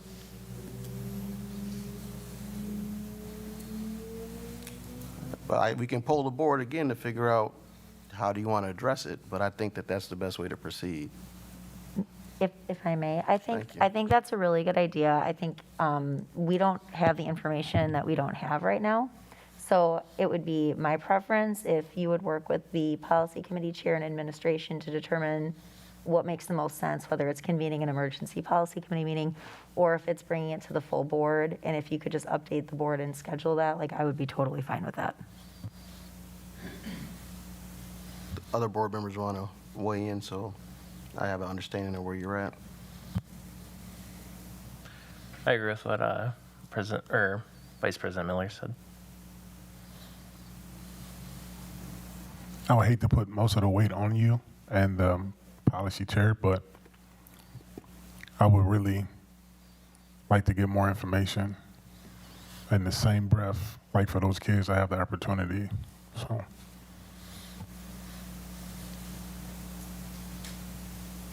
Board Member Schneider, you want to weigh in?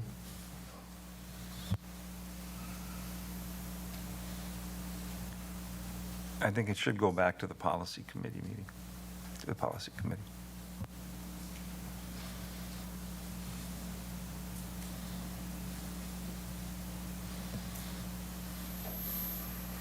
Board Member Levy, do you need to make another statement? I don't have anything new to say. Thank you so much. Okay. So as I interpret that, I'm going to work with the policy chair and the administration to see what we can do sooner than September 7th. Is that an accurate statement of what we just determined to be our will this evening? Yeah, and I'll just to provide commentary, since the will of the board was to do it later, and we don't have any, there's no other way for us to get any new information, I don't think, at this moment. That's just what makes the most sense to me, but I don't want to burden anybody or cut anything off either. It just seems like we're wrapping up here.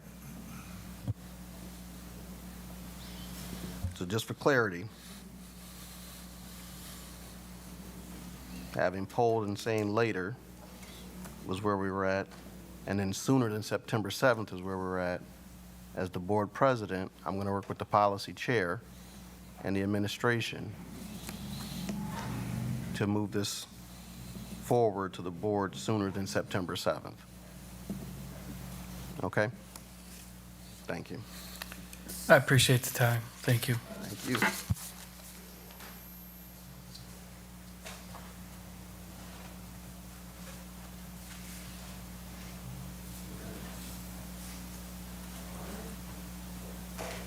Now on to future board meeting dates. Governance, Tuesday, August 23rd at 5:30 p.m.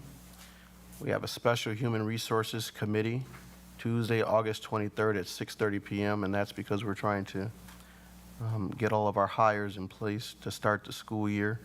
With governance, if we have our regular meeting, there's 3 board members.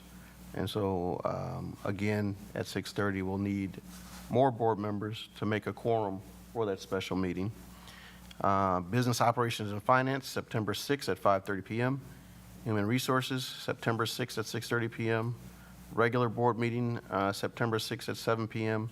Policy Committee meeting, September 7th at 5:30 p.m. And now we're at 8, executive session.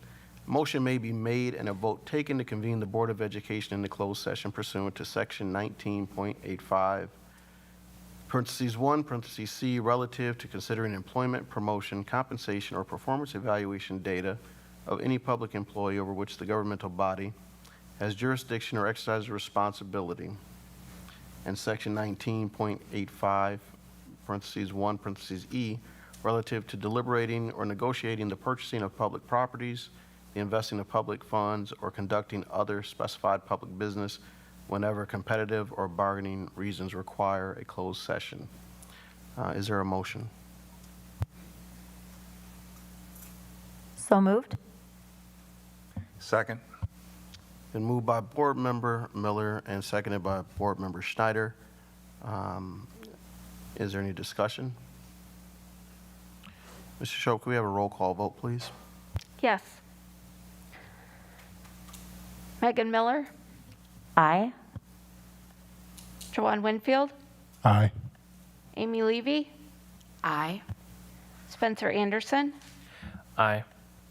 Greg Schneider, Aye. Sean Levy. Aye. Motion carried unanimously. And we will be adjourning from closed session, so that would be the end of our broadcast tonight. Thank you.